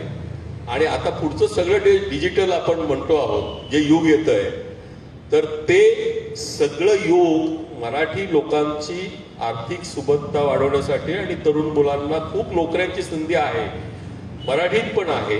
हा गैरसमज आहे की मराठीत नोकऱ्या नाही. एकदम आज मराठी चांगला मुद्रित शोधक, ज्याला आपण प्रूफ रीडर म्हणतो, तो मिळत नाही. DTP असतात ना, डीटीपी करणारे, ते मराठीत दुर्मिळ झालेत. प्रकाशकांची ओरड आहे. निवेदक, वृत्त निवेदक, मी तुम्हाला आकाशवाणीचं हे असल्यामुळे सांगतो, तर काय काय अनुभव येतात आम्हाला. एकदा नायगावकर, मी मराठीची अनाउन्सर्सची ऑडिशन घेत होतो, श्रीकांत, निवेदकांची, मराठी प्रथम वर्ग प्राप्त मुंबई विद्यापीठ. तर शब्द असतात, कठीण शब्द, त्यांचा उच्चार करण्यासाठी आम्ही सांगतो टेस्टला. म्हणजे उदाहरणार्थ मृद संधारण, त्याला बरेच लोक मृदू संधारण म्हणतात. मृदू संधारण म्हटलं काय काय असतं, तर एक शब्द होता सडा संमार्जन. सडा संमार्जन माहिती आहे ना, जुनं होतं, म्हणजे आपण अंगणात सडा घालून त्याला सगळ्या त्याला रांगोळी घालून शेणाने सारवून मग आपण रांगोळी घालतो, त्याला सडा संमार्जन. त्या MA प्रथम वर्ग प्राप्त मुंबई विद्यापीठच्या उमेदवाराने संडास मार्जन असा उच्चार केला. आम्ही त्यांना तिथेच निरोप दिला. असं मराठीचं आहे. श्रीकांत, तुमचे काय अनुभव आहेत मराठीबाबत विशेषतः? आणि दुसरा एक प्रश्न जोडून की तंबीदुराई म्हणजे दीड दमडी आणि हे दोन फुले घाप याच्या व्यतिरिक्त काही सदर लेखन? मी 20 वर्ष हेच लिहितोय. दोन अरे क्या बात आहे. मोठ्या टाळ्या झाल्या पाहिजेत ना, मराठीत टाळ्या. पण यात किमती खूप झाल्या. म्हणजे आपण मगाशीच बोलत होतो की विनोदी सदर लिहिणं, तर त्याच्यामध्ये तुम्हाला दर आठवड्याला कोणाला तरी चिमटे काढावे लागतात, कोणाला तरी दुखावं लागतं. आणि आपल्याकडे विनोद समजून घेणं, विनोद सहन करणं, आपल्यावरची कुठे थोडीशी समजून घेणं की कुठे काय केली असेल. एक तर लोकांना आपले दोष दाखवले तर चालत नाही आपल्याकडे पर्यंत, आणि विरोधी लिहायचं म्हणजे दोष दाखवावे लागतात कोणतरी. अनुभव असा आला की राजकारणी आपल्याकडे जे आहेत, माझा स्तंभ आहे त्याच्यामुळे मी साधारणतः एक 50-60% सदर राजकारण होतं साधारणतः, आणि 40% बाकी सोशल आणि कल्चरल असतात. तर राजकारण्यांकडनं खूप चांगल्या पद्धतीने घेतलं गेलं. म्हणजे त्यांच्यावरची टीका, त्यांची केलेली थट्टा, त्यांची केलेली मस्करी त्यांनी खूप गमतीने घेतली. आणि असं लक्षात आलं की जो वर्ग शिकलेला आहे, आपण ज्यांचं वाचन खूप चांगलं आहे, ज्यांचं सखोल समज आहे, साहित्याची जगाची समज आहे, अशी साहित्यिक माणसं मात्र रागवायची. त्यांना त्यांची खेळली उडवलेली आवडायचं. आता गमती सांगायला म्हणजे सुभाष भेंडे आता नाही आहेत, म्हणजे गेलेल्या माणसांविषयी बोलणं. पण हा किस्सा सांगतो तुम्हाला की सुभाष भेंडे जेव्हा साहित्य संमेलनाचे अध्यक्ष झाले, कुठलं कराडचं संमेलन, कराड 2003 साली ते अध्यक्ष झाले, तर तेव्हा मी असं लिहिलं की शेत भेंडीचं शेत आहे, भेंड्या लागलेल्या शेतामध्ये, आणि दोन भेंड्या एकमेकांशी बोलतात. अगं भेंडे, आपला भेंड्या अध्यक्ष झाला, असं करून त्या दोघांचं संभाषण होतं. आणि त्यात साधारणतः भेंड्यांची साहित्यिक प्रवृत्ती, त्यांचा व्यक्तिविशेष, त्यांचा स्वभाव याविषयी लोक जे काय बोलतात ते सगळं दोन भेंड्याच्या बोलण्यामध्ये ते आणलं होतं त्या ठिकाणी. तर काय होतं की त्याच्या आधी भेंडे मला जवळपास दर आठवड्याला कॉलम वाचून फोन करायचे, अरे तुझा कॉलम खूप छान झाला, खूप आवडला कॉलम मला. मग ज्या आठवड्यात मी त्यांच्यावर लिहिलं त्या आठवड्यात त्यांचा फोन नाही आला. उलट त्यांनी अरुण टिकेकरला फोन करून सांगितलं, हे काय सभ्यपणाचं लक्षण नाही, मी साहित्य संमेलनाचा अध्यक्ष झालो आहे, अध्यक्षाविषयी अशा प्रकारचे शब्द लिहित असतात का, असं वगैरे खूप ते रागावले माझ्यावरती. त्यानंतर अर्थात हा राग त्यांचा फार टिकला नाही, कारण 2-3 आठवड्याने परत त्यांचा मला फोन होता, कॉलम आवडला म्हणून मला. ॲक्च्युली 2-3 आठवडे मीच त्यांना फोन केला. त्याचं कारण खूप गमती झालं, म्हणजे त्यातनं लिखाणाची पण गंमत कळते. तेव्हा त्यांचा महाराष्ट्र टाईम्समध्ये सदर होतं. मी जेव्हा लोकसत्तामध्ये लिहायचो तेव्हा त्यांचं महाराष्ट्रीयनच्या पुरवणीमध्ये भेंडेचं सदर होतं. त्यात भेंडेने खूप छान किस्सा लिहिला होता, अप्रतिम किस्सा होता. म्हणजे भेंडे स्वतः खूप छान विनोदी लिहायचे. त्यामुळे मला असं वाटत होतं की त्यांनी विरोध समजून घ्यावा. म्हणजे अपेक्षा त्यांच्याकडे मला अशी होती की विरोध समजून घ्यावा. गोमा गणेश नावाने ते ललितमध्ये पण लिहायचे. खूप छान पितळी दरवाजा नावाचं सदर होतं त्यांचं, आणि गोमा गणेश या टोपण नावाने ते लिहायचे. खूप छान लिहायचे. म्हणून त्यांना विनोद समजला नाही आणि त्यांना विनोदचा राग आला याचं मला आश्चर्य वाटलं होतं. पण 3-4 आठवड्यांनी महाराष्ट्रामध्ये त्यांच्या सदरात त्यांनी एक किस्सा लिहिला. तर वेगवेगळे पाहुणे कशी घरी येतात आपल्याला कार्यक्रमाला घेऊन जायला, त्यातला किस्सा होता की ते खूप कार्यक्रमाला जायचे, अध्यक्ष म्हणून, प्रमुख वक्ता म्हणून, किंवा पुस्तकाचं प्रकाशन करण्यासाठी. तर त्यांनी एक किस्सा त्यात लिहिला की अरे एका दुपारी मला एका समारंभाला जायचं होतं. नवी मुंबईमध्ये समारंभ ठरला होता आणि त्यांनी मला सांगितलं आयोजकांनी की मी तुमच्या घरी साधारणतः 1 वाजता तुम्हाला घ्यायला येतो, तुम्ही तयार राहा. आणि मी सगळं जेवून सगळं कपडे वगैरे करून तयार होतो. हा भेंड्यांचा किस्सा आहे, भेंड्यांनी लिहिलेला. मी त्यांची वाट बघत होतो. 1 वाजता ठरल्याप्रमाणे ते मला घ्यायला आले आयोजक, आणि 2 तरुण मुलं कोणीतरी होती मला घ्यायला आलेली. असे साधारणतः उत्साही कार्यकर्ते असतात कोणीतरी, आम्ही आणतो भेंड्यानं जाऊन वगैरे म्हणणारे, तसे 2 कार्यकर्ते आले. ते 2 कार्यकर्ते येऊन घरात बसले आणि भेंडेमध्ये 1 5 मिनटं थांबा, मी तयार होतो, आपण निघूया. पण त्या 5 मिनटामध्ये भेंडेचे शेजारचे बाजारचे कोणी येऊन सारखे भेंडेच्या घरात डोकावत आहेत. कुणीतरी सारखं येतं आणि काय चाललंय बघतात, कुणीतरी सारखं येतं आणि काय चाललं बघतात. भेंड्याला म्हटलं सारखे आपले सगळे आजूबाजूचे लोक येतात, घरात डोकून जातात, कुणी काही विचारत नाही कारण काय झालं काय, आणि आपण इथे गप्पा करतोय. शेवटी 5-6 माणसं अशी येऊन गेल्यानंतर भेंड्यांनी जरा अस्वस्थ झाली की असं का होतंय का म्हणते. एकाला त्यांनी भेंड्यांनी थांबवलं, थांबा म्हणजे काय तुम्ही सारखे घरात काय बघताय घेऊन. तर त्यांनी विचारलं तुमच्या घरी कोणी आजारी आहे का. नाही असं तुम्हाला काय वाटतं. तर त्याचं झालं की 2 कार्यकर्ते ज्यांना घ्यायला घेऊन आले होते ते ॲम्ब्युलन्स घेऊन आले होते. आणि यांनी विचारलं तर वेळेवर कुठली गाडी सापडली म्हणून आमची ॲम्ब्युलन्स घेऊन आलो तुम्हाला घ्यायला. तर हा किस्सा भेंडेने तिथे लिहिला होता. त्याने खूप छान रंगवून लिहिला होता किस्सा बरोबर. आणि मग मी भेंड्याला फोन केला की म्हटलं तुम्ही आज खूप छान किस्सा लिहिला, म्हटलं धमाल मजा आली. मग मला म्हणाले अरे मी तुला जरा रागावलं होतो मी तुझ्या कॉलमवरती, पण म्हणाले नाही आता विसरून जातो रागावलं होतो वगैरे. पण असे आणखी काय दबाव वगैरे कुठल्या लोकांचे वगैरे तुझ्या सदराच्या एवढ्या 20 वर्ष लिहिताय तुम्ही सदर, आणखीन नाही दबाव नाही आले कुठल्या प्रकारचे. म्हणजे तुमच्यावर दबाव 2 गोष्टीचा येऊ शकतो. एक तर तुमच्या संपादकांचा, की तुमच्या व्यवस्थापकांचा. बरोबर. सुदैवाने मला जे 2 संपादक लाभले, एक अरुण टेकेकर आणि त्याच्यानंतर कुमार केतकर, ते इतके खमके होते की कुठलाही दबाव माझ्यापर्यंत पोहोचू देत नव्हते. तू काय लिहायचं ते लिहि, आम्ही बघतो काय करायचं. आणि व्यवस्थापन पण असं लावलं मला की कधीही मी काय लिहितो, कोणाविषयी लिहितो अशा प्रकारची कधी चौकशी झाली नाही. नक्की लोक दुखावले असतील, कारण मी अगदी राज ठाकरेपासून तर बाळासाहेब ठाकरेपर्यंत आणि मनोहर जोशींवरून तर मुंड्यांपर्यंत प्रत्येकावर खूप लिहिलं. पण तेव्हा मजा यायची. मुंडेंची तेव्हा एका ठिकाणी कुठेतरी परळीला कुठेतरी मुंडेचं एक भाषण होतं आणि एक स्टेज पडलं खाली, काहीतरी झालं आणि स्टेज पडलं आणि मुंडे पडले. तर तेव्हा मी सदर लिहिलं होतं की मुंडे पडले असं त्याचं शीर्षक होतं. आणि निवडणूक नसतानाही मुंडे पडले. कुठली निवडणूक नव्हती तरी मुंडे कसे पडले, अशा प्रकारचं खूप छान ते झालं होतं. त्याच्यावरती मुंडे इतके खुश झाले. पण माझ्यावर मुंडे चिडले होते श्रीकांत. ते किस्सा सांगतो तुम्हाला थोडक्यात. काय होतं की मनोहर जोशी मुख्यमंत्री होते आणि गोपीनाथ मुंडे उपमुख्यमंत्री होते युतीच्या सरकारमध्ये. आणि त्याच वेळी ते बरखा प्रकरण आलं बाहेर.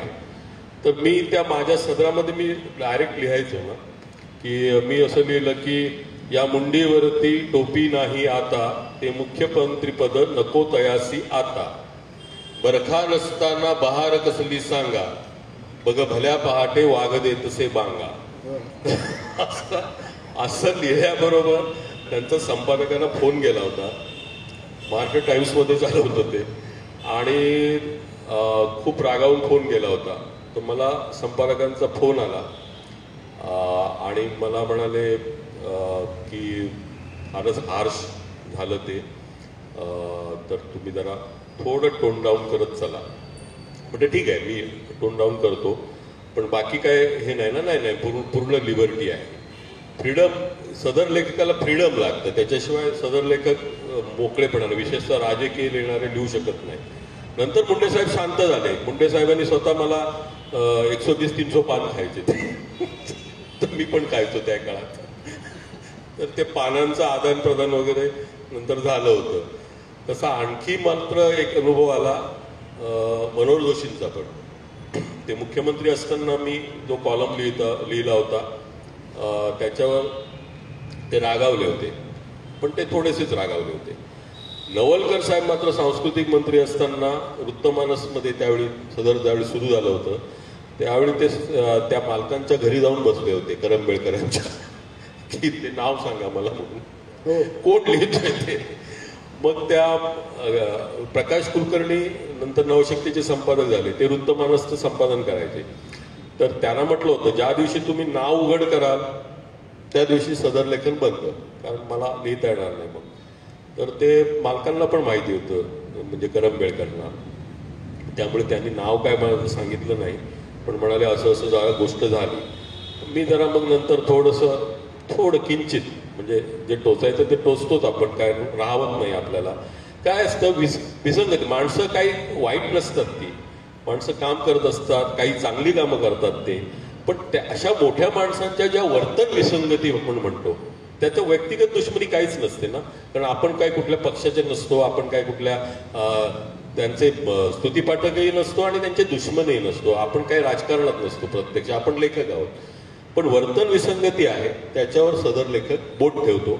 काही माणसं रागावतात, काही माणसं ते स्पोर्टिंगली घेतात, असं पण घेणारे लोक आहेत. आणि ज्यांच्यावर मी टीका केली त्यांनी पण माझ्या पाठीवर थाप मारलेली आहे त्या काळामध्ये. अशा सगळ्या गोष्टी आहेत. आता आपल्याकडे मिनिटं नायगावकर शिल्लक आहेत. 8 वाजायला 6 मिनिटं आणि 35 सेकंद बाकी आहेत.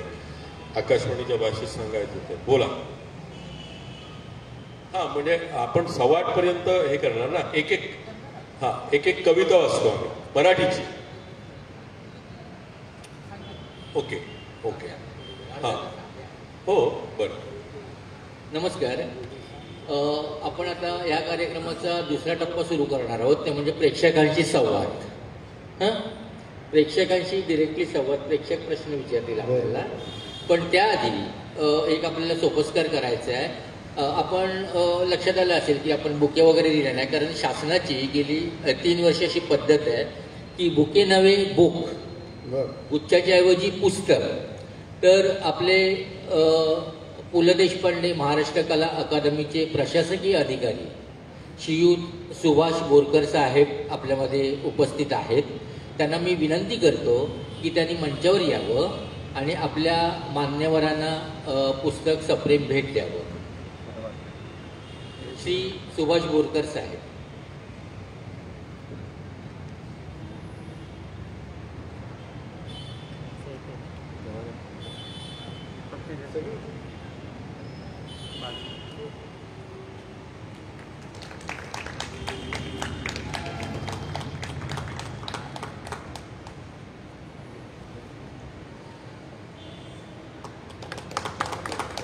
जरा इकडे बघा सर.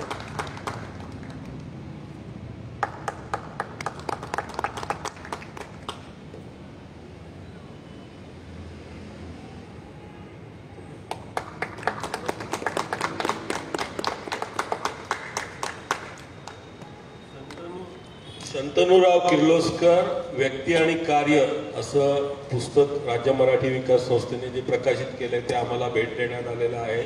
आम्ही वाचणारच आहोत, आपणही वाचा. आता ह्या कार्यक्रमाला आधी केळुसकर सरांनी उल्लेख केल्याप्रमाणे आनंदाची गोष्ट सांगतो. जरी करोनाच्या परिस्थितीमुळे किंवा प्रवासाच्या अडचणीमुळे इथे प्रेक्षक थोडे म्हणजे कमी येत असतील, बरेच कमी येत आहे, परंतु आम्हाला जे आकडे उपलब्ध झालेले आहेत ते साधारणतः 7,000 ते 13,000च्या दरम्यान दररोज प्रेक्षक ऑनलाईन हा कार्यक्रम बघत असतात. आणि आजही अपेक्षा आहे की हा जो अंक आहे तो 13,000च्या वरती सरकलेला असू शकतो. तो आम्हाला थोड्या वेळातच रिपोर्ट मिळेल. आता आपल्या ह्या कार्यक्रमाचा जो दुसरा टप्पा आहे तो सुरू होतो आहे, तो म्हणजे प्रेक्षकांचे प्रश्न. अनेकदा प्रेक्षकांचे प्रश्न म्हटल्यावर काही वेळा प्रेक्षक बिचकतात, म्हणून मीच आगाऊपणे एक प्रश्न विचारतो, मग प्रेक्षक विचारतील. मला असं म्हणायचं आहे, तिघांना कोणी उत्तर द्यावं. मला असं म्हणायचं आहे की काही एक संत पुस्तकं प्रकाशित होतात, म्हणजे लेखक लिहितो, आणि काही तुम्ही सदर होतं आणि पुस्तक प्रकाशित होतं. तर आता मी नाव घेत नाही, एक मान्यवर लेखकाने मी असा प्रश्न विचारलेला की एक संत प्रकाशित होताना जो आनंद आहे, जी मनप्रक्रिया आहे, आणि सदर लेखनाचं पुस्तक प्रकाशित होताना जी मनप्रक्रिया किंवा आनंद आहे, त्याच्यामध्ये काय फरक असेल? तर तो सांगतो ना, तो त्या लेखकाने मला असं उत्तर दिलं की दोन्हीमध्ये आनंद आहे.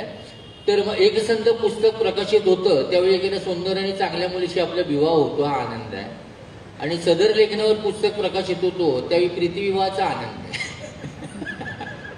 या उत्तराचं मला का फारसं आकलन झालं नाही, ते तुम्ही सांगावं, कारण तुमच्याकडूनही झालेलं आहे त्या लेखकाप्रमाणे. तर माझ्या 2 फुले काप या सदराची 3 पुस्तकं आलेली, 3 खंड आलेले आहे. आणि दीड दमडी या संग्रहाच्या 2 पुस्तकं आहेत. एकूण 5 पुस्तकं माझ्या प्रकाशित झाली आहेत त्यापर्यंत खंडाची. 2 फुले कापचं पुस्तक पहिल्यांदा जेव्हा प्रकाशित करायचा प्रस्ताव आला, अरुण जाखडे जे पद्मगंधा प्रकाशनाचे मालक आहेत, संपादक आहेत, त्यांचा प्रस्ताव आला होता असं पहिल्यांदा की याचं पुस्तक करूया. तर मी थोडा साशंक होतो, कारण म्हटलं वृत्तपत्रात हे सदर एक लाखो लोकांनी ऑलरेडी वाचलेलं आहे आत्तापर्यंत. आणि मी समजा 2003 साली एखादा काहीतरी घटना घडली, पॉलिटिकल काहीतरी किस्सा घडला आणि त्याच्यावरती मी काहीतरी लिहिलं, तर 2015 साली ते वाचण्यात कोणाला इंटरेस्ट असणार आहे? 15 वर्षांनी, 4 वर्षांनी, 10 वर्षांनी. त्यामुळे मी थोडा साशंक होतो. पण त्यांनी मग माझी जी काही सदरं प्रसिद्ध झाली होती त्यातली सिलेक्टेड सदरं काढली, आणि त्यांच्यामध्ये तुम्ही जर 100 आठवडे सदर लिहिलं समजा, तर त्यातला साधारणतः 60-70% सदर असे असतात की त्यातला तात्कालिकपणा त्याला नसतो. त्याच्यावर केलेल्या कॉमेंट ज्या असतात त्या सार्वकालिक असतात. घटना जरी तत्कालिक असली तरी कॉमेंट सार्वकालिक असतात, त्यामुळे त्या कुठल्याही काळात लागू होतात असं त्यांचं म्हणणं होतं.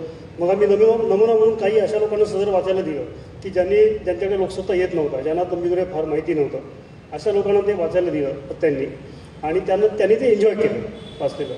त्यामुळे मग ते म्हणजे मग ठीक आहे, मग आपण पुस्तक करूया.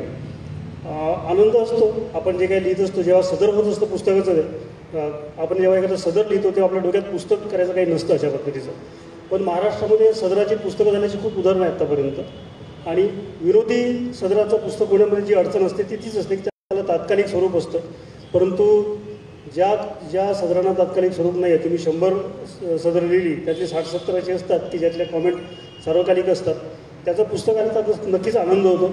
आणि त्याच्यानंतर आणखी आनंद होतो जेव्हा तुम्हाला गव्हर्नमेंटचा पुरस्कार मिळतो आणि 1 लाखाचा चेकही मिळतो. पण आम्हाला वाटलं प्रेयसीबद्दल काहीतरी सांगाल तर ते इथे सांगायचं नसतं.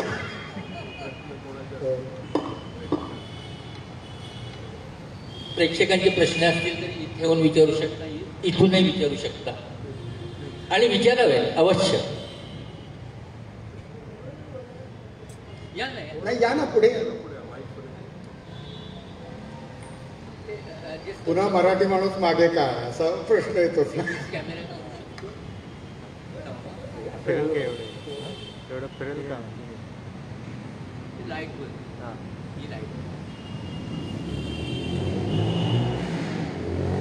मी रवींद्र मालुसरे. तिन्ही काय पाहुण्यांना माहिती आहे, मी मराठी वृत्तपत्र लेखक संघाचा अध्यक्ष आहे. तिघांना एक प्रश्न आहे आणि सरकारलाही तोच प्रश्न आहे. 24 जूनला म्हणजे गेल्या वर्षी 2019मध्ये आपण 24 संस्था एकत्र आलो आणि आझाद मैदानावरती मराठीच्या भल्यासाठी असं आंदोलन केलं होतं आपण.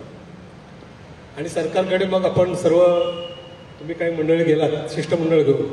माझं पुन्हा तोच आज प्रश्न आहे की मराठीचा जागर करताना आपण भाषा भरजरी तिचा उत्सव करताना एक सरकार गेलं, दुसरं आलंय, त्याच्यात काही त्या परिस्थितीमध्ये काही फरक पडलाय का?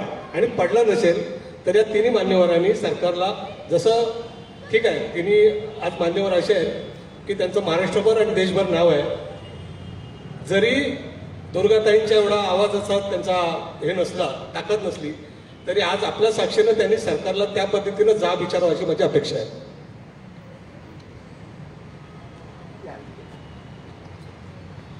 तुम्ही अपेक्षा व्यक्त केली, खरं प्रश्न विचारायला सांगितले. हां, प्रश्न पण आहे त्याच्यामध्ये शिरसाटेकडे. मी जरा थोडं सांगतो की वैयक्तिक सांगतो माझ्या संदर्भात, मग ही मंडळी आपलं काही म्हणणं असेल ते मांडतील. मराठीच्या भल्यासाठी ची जी पहिली सभा झाली मुंबई मराठी साहित्य संघात, त्या पहिल्या सभेला मी हजर होतो. आणि त्याचं जे नेतृत्व होतं, त्या नेतृत्वाने नंतर ह्या आंदोलनामध्ये हॉटेल चालवणारे, बिल्डर लोक, अमके तमके असे सगळे, त्या सगळ्या जे काय कार्यकारी मंडळ असतं ना, त्याच्यामध्ये ती नावं घुसवली, अक्षरशः घुसवली, की ज्यांना मराठी साहित्याशी काही देणं घेणं नाही, मराठी भाषेशी काही विशेष आस्था नाही, आणि ज्यांचा एक पोटापाण्याचा व्यवसाय आणि बाकीचं सगळं वेगळंच आहे, त्याच्यात काही राजकारणी पण होते. या सबंध परिस्थितीचा विचार करून त्या आंदोलनापासून, त्या सभेपासून मी व्यक्तिशः दूर झालो. अन्यथा मराठीचं काम गेली मी 25-30 वर्ष करतोय. म्हणजे लेखक आणि कवी म्हणून सोडा, पण एक कार्यकर्ता म्हणून मराठीच्या ज्या ज्या चळवळी झाल्या त्या सगळ्या चळवळींमध्ये मी सहभाग घेतला. आणि ही मूळ संकल्पना खूप चांगली होती मराठीच्या भल्यासाठी. मराठी भवन व्हावं, मराठी विद्यापीठाची स्थापना व्हावी. आत्ता ज्या अपेक्षा होत्या ना, मी वाचल्या की मराठीमध्ये म्हणजे मराठी सिनेमा रिलीज झाला पाहिजे, त्यांना थिएटर्स मिळाली पाहिजेत, मराठीचं जे जे काही भलं आहे त्या संदर्भात एक असं जाहीरनामा होता, पण तो दूर पडला. आणि नंतर लोकांनी वैयक्तिक जसं सगळ्या आंदोलनांचं आणि चळवळींचं होतं तसं त्या मराठीच्या भल्यासाठी ते असं केंद्रीभूत, आपण म्हणतो ना, संकोच करणं आणि वैयक्तिक त्याच्यामध्ये हेतू घुसवणं, त्यामुळे एका मोठ्या आंदोलनाचा जवळजवळ फज्जा उडालेला आहे असं माझं निरीक्षण आहे. आजची स्थिती आहे. पुढे काय होईल माहीत नाही. बोला नाही का. मला असं वाटतंय की हे जे आता आपण 15वडा आपण साजरा करतो आहोत, तो त्या सांस्कृतिक पुनर्रचना समितीचा जो आराखडा, म्हणजे मी स्वतः एक त्याचा सदस्य होतो, माझी सही आहे त्याच्यावरती. त्यानंतर हे मराठीचं सगळीकडे चलनवलन, सगळ्या आस्थापनाची केंद्रीय स्वरूपाची, तिथे देखील हे अर्थात हे खूप खूप जुजबी स्वरूपात आहे. इतर प्रांतांमध्ये जसं तिथल्या मातृभाषा ज्याप्रमाणे आक्रमक आहेत किंवा ज्याचा ओळख पडते, तशी ओळख महाराष्ट्रात मराठीची, आणि आपण मुंबईत राहतो म्हणून एक असं आंतरराष्ट्रीय स्वरूपाचं शहर म्हणून इथे आपल्याला मराठीचं जाणवत नाही. पण हा जो गेलं वर्ष जे गेलेलं आहे ते ज्या सगळ्या अभूतपूर्व अशा करोनाग्रस्त, तर या सगळ्यातनं एक बाहेर पडल्यानंतर, म्हणजे काल गेली महिनाभर काही 1-2 कार्यक्रमासाठी जेव्हा सूचना आली तेव्हा ते म्हणाले आमचं सगळं जे बजेट आहे ते आरोग्य खात्याकडे सगळं गेलेलं आहे. तर ते सगळं केंद्रीभूत सगळा जो कॉन्सन्ट्रेशन आहे, जे लक्ष आहे ते आरोग्य खात्यावर गेले वर्षभरात झालेलं आहे. त्यामुळे हे सगळ्यातनं बाहेर आल्यानंतर बाकीच्या सगळ्या ज्या चळवळी आहेत किंवा अभिजात भाषेचा सुद्धा खूप मोठा मुद्दा जो आहे, तर त्याला पुन्हा वेग येईल. आणि आम्ही सगळीकडे कार्यक्रम करतच असतो. तिथे हा मराठीचा पाठ, तर तो समारोपाला मी तो माझा मराठीचा पाठ वाचेन. भोजवरांनी एका महत्त्वाच्या वृत्तपत्राचे मुंबई आवृत्तीचे ते संपादक आहेत, त्यांनी याच्यावर बोला. नाही, मला वाटतं हा काही आजचा काल परवा निर्माण झालेला प्रश्न नाही आहे. हे गेले 40-50-60 वर्ष आपण या प्रश्नावर चर्चा करतोय. 60 वर्षापूर्वी पण मराठीविषयी चिंता व्यक्त केली जात होती, तरी त्यानंतर 60 वर्ष मराठी टिकली आहे चिंता व्यक्त करून सुद्धा. पण त्याच्या पलीकडे मला असं वाटतं त्या गोष्टी की आजचा विषय आपला सदरांचा विषय आहे आणि हा प्रश्न सिलेबसच्या बाहेरचा आहे. अच्छा, काय प्रश्न असतील तर तुमच्या माझ्या लेखनाविषयी, सदराविषयी, सदर या संकल्पनेविषयी असावी. या प्रश्नाचा आजच्या कार्यक्रमाशी तसा काही संबंध नाही आहे. मला वाटतं आपण तसा सिलेबसच्या बाहेरचा प्रश्न आहे, आपल्या जिव्हाळ्याचा प्रश्न आहे, महत्त्वाचा प्रश्न आहे, पण आजच्या खेळी चर्चा करून त्याचा काही उपयोग नाही. पुढे आपले प्रेक्षक प्रश्न विचारायला आलेले आहेत. नमस्कार, मी यदू जोशी, लोकमतला वरिष्ठ सहाय्यक संपादक आहे मुंबईमध्ये. माझा तिन्ही मान्यवरांना एक नम्र सूचना वजा प्रश्न आहे. आपण श्रीपाद कृष्ण कोलटकर यांचा उल्लेख केला. तर त्यांनी जे महाराष्ट्र गीत लिहिलं ते माझ्या गावामध्ये लिहिलं. माझ्या गावाचं नाव जळगाव जामोद, जिल्हा बुलढाणा. परंतु आज खेदाने असं नमूद करावं असं वाटतं की श्रीपाद कृष्ण कोलटकर याचं कुठलंही स्मारक कुठेच नाही आहे, माझ्या तरी माहितीत नाही आहे. आणि 15 वर्ष त्यांचं माझ्या गावामध्ये वास्तव्य होतं आणि महाराष्ट्र गीताच्या खाली श्रीपाद कृष्ण कोलटकर यांनी स्वतःचं नाव लिहून, तारीख लिहून त्याच्या खाली जळगाव जामोद असं लिहिलेलं आहे. म्हणजे ते गीत त्यांनी जळगाव जामोदमध्ये लिहिलं हे त्यांनीच लिहून ठेवलेलं आहे, अन्य कोणी सांगण्याची आवश्यकता नाही. राम गणेश गडकरी शेवटचे 4 महिने फक्त सावनेरला त्यांच्या वकील भावाकडे ट्युबरक्लोसिस झाल्यामुळे मुक्कामी आले होते आराम करायला. एवढाच त्यांचा सावनेरशी संबंध आहे, तरी त्यांचा सावनेरमध्ये स्मारक आहे. परंतु श्रीपाद कृष्ण कोलटकरांच्या नावाने एकही दगड कुठे लागलेला नाही. आपण खूप बोजेवारजी, आपण विदर्भातले आहात, आपल्याकडनं विशेष अपेक्षा आहे आणि आपल्या दोघांनाही महाराष्ट्र ओळखतो, तिघांनाही महाराष्ट्र ओळखतो. मी गेल्या महिन्यामध्ये राज्यपाल भगतसिंह कोश्यारी साहेबांना त्याकरता विशेषतः भेटलो आणि त्यांना एक निवेदन दिलं. त्यांनी असं सांगितलं की मी सरकारकडे हे पाठपुरावा करण्यापेक्षा माझ्या कोट्यातनं मी 25 लाख रुपये देतो. मग मी तो प्रस्ताव नगरपालिकेला पाठवला आमच्या गावच्या, आणि आता नगरपालिका त्याच्यावर काहीतरी करून प्रस्ताव तो सरकारी पद्धतीने चालेल.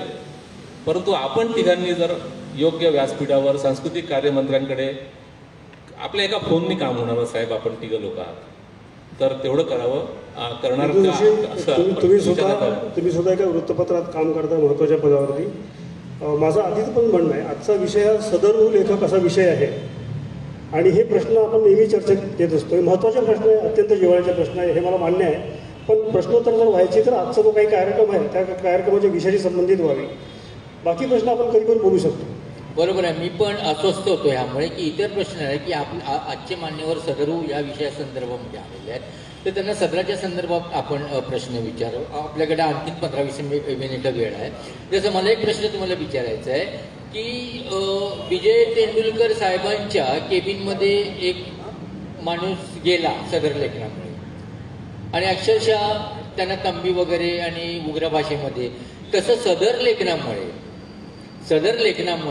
तुम्हाला काय अशी इन्स्टंट प्रतिक्रिया, पॉझिटिव्ह असेल किंवा निगेटिव्ह पण असेल, चिंतेची पण असेल, निगेटिव्ह पण असेल किंवा सकारात्मक असेल, नकारात्मक असेल, असा काही अनुभव कधी आला का?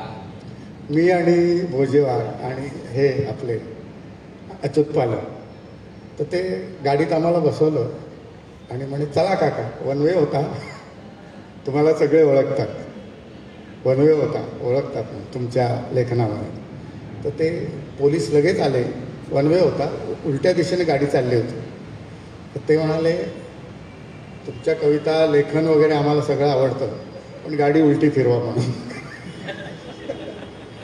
एकदा एके ठिकाणी हॉटेलमध्ये आम्ही बसलो होतो आणि लोकसत्तेच्या ह्याच्यातनं बाहेर आलं की ते त्या स्टॉपसाठी उभे राहायचो आम्ही. काय गाडी बिडीवाले लोक नाही, तुम्हाला सांग, मराठी लेखक म्हटल्यानंतर असंच साधारण. तर स्टॉपला उभे होतो त्या किंग सर्कलला कॉफी पिण्यासाठी. तर एक अंत्ययात्रा अशी येताना दिसली. आम्ही आपले बघतो, ती सगळी माणसं माझ्याकडे अशी मान करून वळतायत. तर भोजेवार म्हणाले आता जो वरती आडवा झोपलेला आहे तो सुद्धा बघायचे, तुमच्याकडे आडवी मान करून झोपला बघत असेल असं. आणि पुढे हॉटेलात गेल्यावरती तिथे आम्ही कॉफी पिताना आम्ही दोघं असे बसलेलो, समोर दोघं जण एकदम म्हणे त्या काल मी बघितला असाच मिशीवाला एक माणूस म्हणे त्या मालिकेमध्ये होता असा. तर ते यांना म्हणे असं माणसासारखी माणसं असतात हो म्हणे. ते माझं ते हास्य सम्राटचं बघून ते त्यांना असं वाटलं की त्यांना अशी खात्री झाली हाच तो माणूस आहे. आम्ही एवढे मोठे असलो तर अशा हॉटेलात कुठं चहा प्यायला गेलो असं. ते अशा गमती खूप अनेक ठिकाणी मी आणि भोजेवार असताना.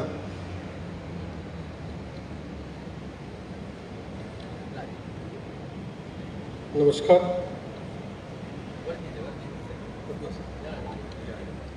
माझा एक प्रश्न होता की वृत्तपत्रामध्ये सदर हा शब्द वापरायचे संकेत नसतात, तरी सुद्धा तुम्हाला सदर लिहिण्यास सदरू लोकांनी कशी काय परवानगी दिली?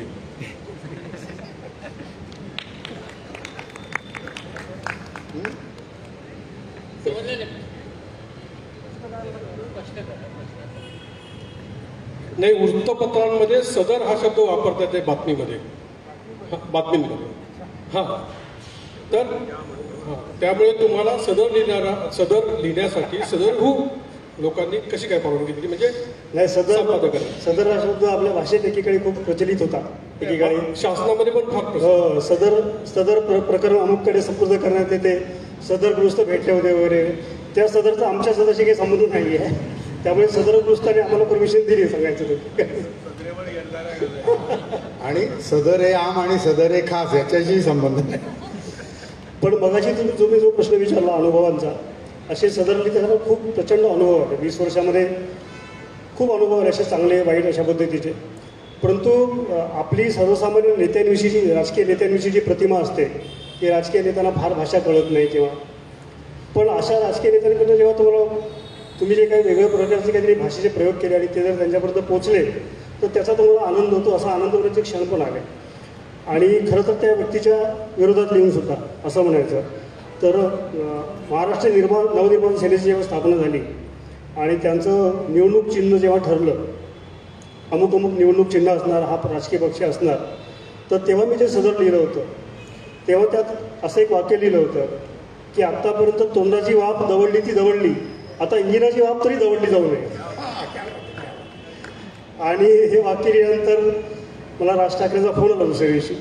राजला वाक्य भयंकर आवडलं होतं आणि म्हणून मी काळजी घेईन की इंजिनाची वाफ तरी दवडली जाणार नाही. पण मुख्यतः राजला ती कोटी कळली शब्दांची. आपल्याकडे अशा प्रकारची शाब्दिक कोट्या कळणारे राजकारणी सुद्धा खूप कमी आहेत, डोक्यावरून जातं. तर ती कळली आणि त्यांनी दाद दिली. असे प्रसंग खूप आले गेल्या 20 वर्षामध्ये. पण प्रत्यक्ष राजकीय नेता जेव्हा सांगतो तेव्हा जास्त बरं वाटतं की त्याला ते कळलं आणि त्याने समजून घेतलं. बरं, एक थोडीशी इथे की शासनामध्ये असं धोरण आहे की महिलांना अधिकाधिक प्रतिनिधित्व द्या. तुमच्या प्रोजेक्टमध्ये पण मुखपृष्ठकार, लेखक, टिपण लेखक वगैरे निदान 50%. आता आज मी इथे बघतोय की मंचावर 3 पुरुष, प्रस्तावना करणारा, टेक्निशियन, प्रश्न विचारणारे सगळे. तर माझी महिलांना विनंती आहे की कोणीतरी महिलेने पुढे यावा आणि 2 प्रश्न विचारावेत.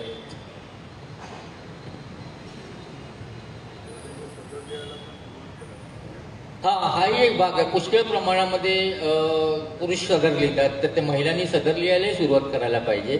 मग त्याआधी 1-2 प्रश्न महिलांकडून पण मला अपेक्षित आहेत. पाहिजे तर विचार करा आणखीन 5 मिनिटं, नंतर हे करा. आम्हाला फक्त घरातच प्रश्न विचारतात हो. घरात जास्त प्रश्न विचारतात ना. बरं, तुम्ही ओके, बरं. आता आपल्याकडे 10-15 मिनिटं राहिलेली आहेत. तर मी तिन्ही मान्यवरांना एक अशी विनंती करीन, जो मुद्दा मी मगाशी प्रस्तावना करताना मी विचारला की विद्यापीठाच्या अभ्यासक्रमामध्ये BAच्या किंवा MAच्या असो, BAच्या असो, पदवीच्या असो किंवा काय, की सदर हा विषय यावा. यासाठी आपण साऱ्यांनीच, आपण आपल्या सहकार्यांना पण सांगावं, पत्रव्यवहार शासनाशी करावा आणि की सदर हा विषय नाही आहे, त्या विषयाला एक प्रतिष्ठा. बरेच लोक लेखन करतात, चांगलं लेखन करतात, उत्तम लेखन करतात, परंतु त्या लेखकांना ही प्रतिष्ठा लाभावी आणि सदर हा एक वाङ्मय प्रकार म्हणून मान्यता पावावा अशी एक इच्छा आहे. कथा, कादंबरी वगैरे मान्यता पावलेले फॉर्मचं, परंतु सदराला अजून ती प्रतिष्ठा आणि मान्यता नाही आहे, चांगलं लिहून सुद्धा अनेकांनी. तर ह्या दृष्टीने आपण साऱ्यांनी प्रयत्न करावेत, आपण आपल्या सहकार्यांना सांगावं ही नम्र. मग शासनाकडे किंवा विद्यापीठामध्ये असं जर पत्रव्यवहार झाला तर सदर हा एक वाङ्मय प्रकार म्हणून तिथे समाविष्ट होऊ शकेल आणि आपल्याला अशा या कार्यक्रमांचं फलितही मिळेल, ही इच्छा. आता मी कोणाचे जर प्रश्न असतील तर पुन्हा सूत्र प्रेक्षकांच्याकडून मान्यवरांकडे सोपवतो. त्यानंतर मग योगेश सावंत हे आभार प्रदर्शन करतील. बरं, कोणाची काही फरमाईश आहे काय? तर तिघेही लोकप्रिय आहेत, त्यातले दोघे परफॉर्मर पण आहेत. कोणाची काय फरमाईश आहे?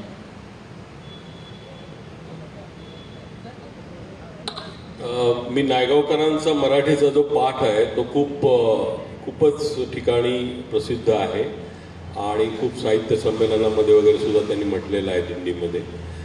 तत्पूर्वी मी एक छोटीशी मराठीत बोला अशी कविता आहे ती वाचतो आणि मग नायगावकरांचा जो श्रीकांत तू काय म्हणणार मराठीचा पाठ आहे त्याने या कार्यक्रमाचा एक मिनिट, मला श्रीपाद कृष्ण कोल्हटकरांचा आत्ता इथे विषय निघाला, पण मला असं वाटतं त्या गावामध्ये स्मारक व्हावंच, पण बोजेवारांच्या अनेक पुस्तकांना महाराष्ट्र शासनाचा विनोदी वाङ्मयाचा श्रीपाद कृष्ण कोल्हटकर पुरस्कार एकदा दोनदा नाही अनेक वेळा 2 वेळा मिळालेला आहे. तर आपण टाळ्या वाजवून त्यांचं म्हणजे सन्मान होतोय. श्रीपाद कृष्ण 2 वेळा मिळालाय त्यांना, मला 1 वेळा मिळालाय श्रीपाद कृष्ण कोल्हटकरांच्या नावाने. त्यावेळी ज्यावेळी ते स्मारक होईल कोश्यारींच्या 25 लाखांमधून आम्हाला दोघांना बोलवा ना. आम्ही जेव्हा नाही बोलावलं तरी चालेल. आम्ही जेव्हा हास्यरंग पुरवणी काढली तेव्हा टिकेकर साहेबांनी त्याचं कालरात्रीला सपानं पडलं म्हणून जेवढे म्हणून जुने सगळे दिवंगत सगळे विनोदाचे सगळे बादशाह मराठीतले, तर त्याची सुरुवातच मुळात श्रीपाद कृष्ण कोल्हटकरांच्या त्या सुदामाच्या पोहे आणि त्यांच्या पद्धतीमध्ये की ते स्वप्नात आले आणि मग त्यांच्या पद्धतीनं मी सगळे लेख त्याच्यामध्ये अनेक म्हणजे चिवी जोशी असोत, जयवंत दळवी असोत, अशा अनेक लेखकांचं ते वर्षभर आम्ही ते कालरात्रीला सपानं पडलं. म्हणजे प्रत्यक्ष चिरे बसून दगड किंवा फोटोमध्ये त्यांचं स्मारक न करता ही व्यक्ती महाराष्ट्र गीतातून किंवा अनेक त्यांच्या सुदाम्याच्या पोह्यातून हे वाङ्मय हे असं जिवंत राहतंच. दगड काय काळाच्या याच्यामध्ये ते दगडं राहतात किंवा दगडाची शक्ल अशी छिलकेसुद्धा उडून जातात, पण लोकांच्या हृदयात जाऊन पोहोचणं हीच खरं स्मारक आहे असं मला वाटतं. म्हणून आता एक मराठीचा 15वडा आहे त्यानिमित्ताने एक कविता.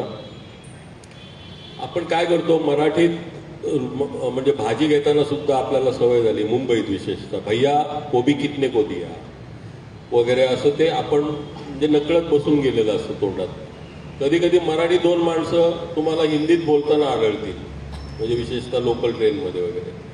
तर हे जरा ना लक्षपूर्वक बघायला पाहिजे मराठी लोकांनी असं मला वाटतं की मराठीत लिहा ना मराठीत बोला, मराठीत लिहा ना मराठीत बोला, मराठीत नाचा आणि मराठीत वाचा, मराठीत नाचा आणि मराठीत वाचा, मराठीच्या काळजाचा स्वर चिंब ओला, मराठीत बोला, मराठीत बोला, मराठीत शिव्या द्या, मराठीत ओव्या. लोक मराठी असलं तरी उगाच भास्कर वगैरे म्हणतात, ते काय पोचत नाही म्हणजे ऐकणाऱ्याला पण बरं नाही वाटत आणि बोलणारा काय बोलतोय ते पण नाही नीट. तर मराठीत कचकचित शिव्या आहेत, भरपूर शिव्या आहेत, त्यातली एखादी द्या ना शिवी, पण मराठीत द्या. मराठीत शिव्या द्या, मराठीत ओव्या, मराठीचा दिवा आता घरोघरी लावा, मराठीत शिव्या द्या, मराठीत ओव्या, मराठीचा दिवा आता घरोघरी लावा, जगभर मराठीचा करू बोल बोला, मग जगभर मराठीचा करू बोल बाला, मराठीत बोला आता मराठीत बोला, मराठीत रडाना मराठीत हासा, मराठीत रडाना मराठीत हासा, मराठीत भांडताना मराठीत ठोसा, रांगडी ही मायबोली मऊपणा ओला. मराठी जशी रांगडी आहे तशी मऊ पण भाषा आहे, ज्ञानेश्वरांची भाषा आहे. रांगडी ही मायबोली मऊपणा ओला, मराठीत बोला, मराठीत बोला. मित्र धन्यवाद. आपण हा कार्यक्रम जवळजवळ 1.5 तास अत्यंत शांतपणे ऐकून घेतला, मराठी लोक असून सुद्धा त्याबद्दल आभारी आहोत. आणि राज्य मराठी विकास संस्था आणि राज्य मराठी विकास संस्था आणि पु ल देशपांडे कला अकादमी, महाराष्ट्र कला अकादमी यांचे आभार मानतो.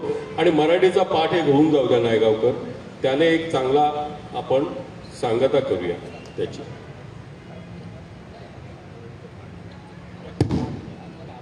मराठीचा 15वडा आहे औचित्य साधून.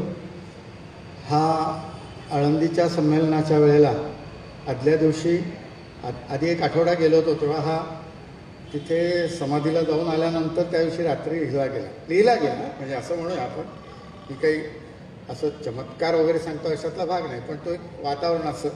मराठीच्या दारी कारे क्षण भरी, लाज वाटे कारे माऊलीची, दारावर पाटी मराठीत लावू, भाजीपाला घेऊ मराठीत, सर्वत्र स्वाक्षरी मराठीत करू, घरीदारी बोलू मराठीत, नाक्या नाक्यावर मिळावी भाकर, सुटावा पापुद्रा मराठीचा, आठवारे मांडे आणि उळवणी, माऊलीची पाठ लाल झाली, ज्ञानदेव म्हणे पुरेकार कोणी, व्यापार उदिमे उडी ज्ञाना, रुळोवी आता मुच्या ओठात, होनी अभंग मात करू.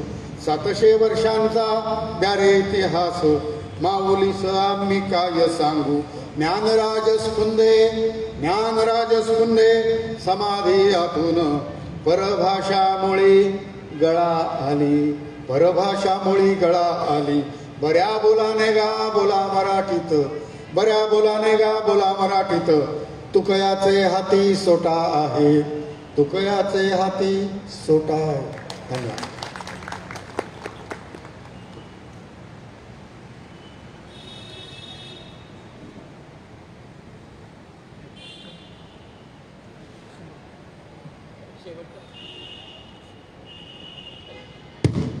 शेवटचा सोपस्कार. उद्या या ठिकाणी याच वेळी 6:30 वाजता दिवाकरांच्या नाट्यछटा सादर करण्यात येतील. काही निवडक नाट्यछटा सादर करण्यात येतील आणि अभिनय कल्याण ही संस्था या नाट्यसंस्था सादर करणार आहे. तर आपली सर्वांची उपस्थिती प्रत्यक्ष असो किंवा ऑनलाईन असो ही स्वागतार्ह आहे आणि आमचा आनंदाने हुरूप वाढवेल. आणि आता शेवटी राज्य मराठी विकास संस्थेतील आमचे सहकारी श्री योगेश सावंत हे मान्यवरांचे आभार मानतील. श्री योगेश सावंत यांनी व्यासपीठावर यावं.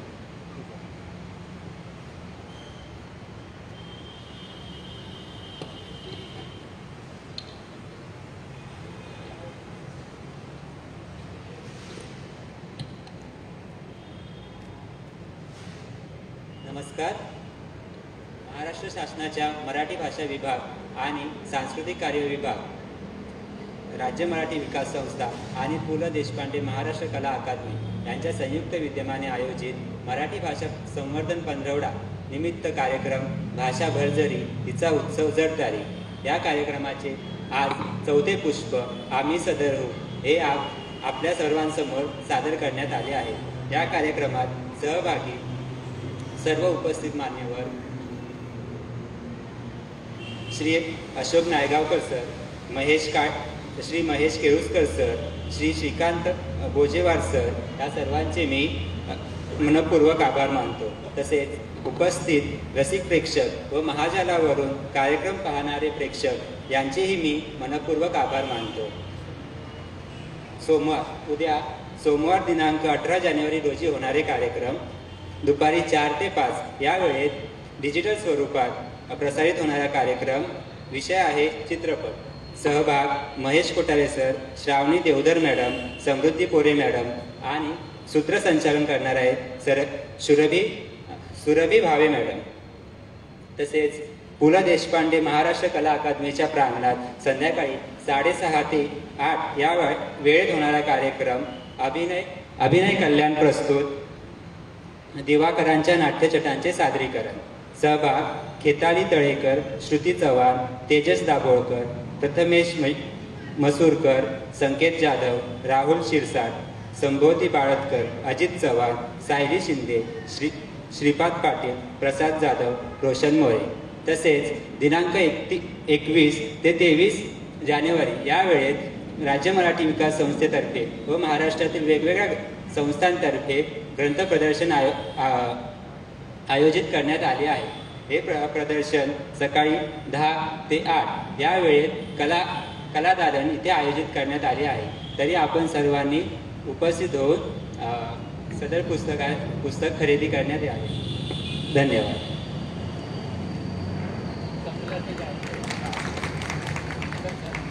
शासनाच्या वतीने व माननीय संचालकांच्या संमतीने हा कार्यक्रम समाप्त झाला असे मी जाहीर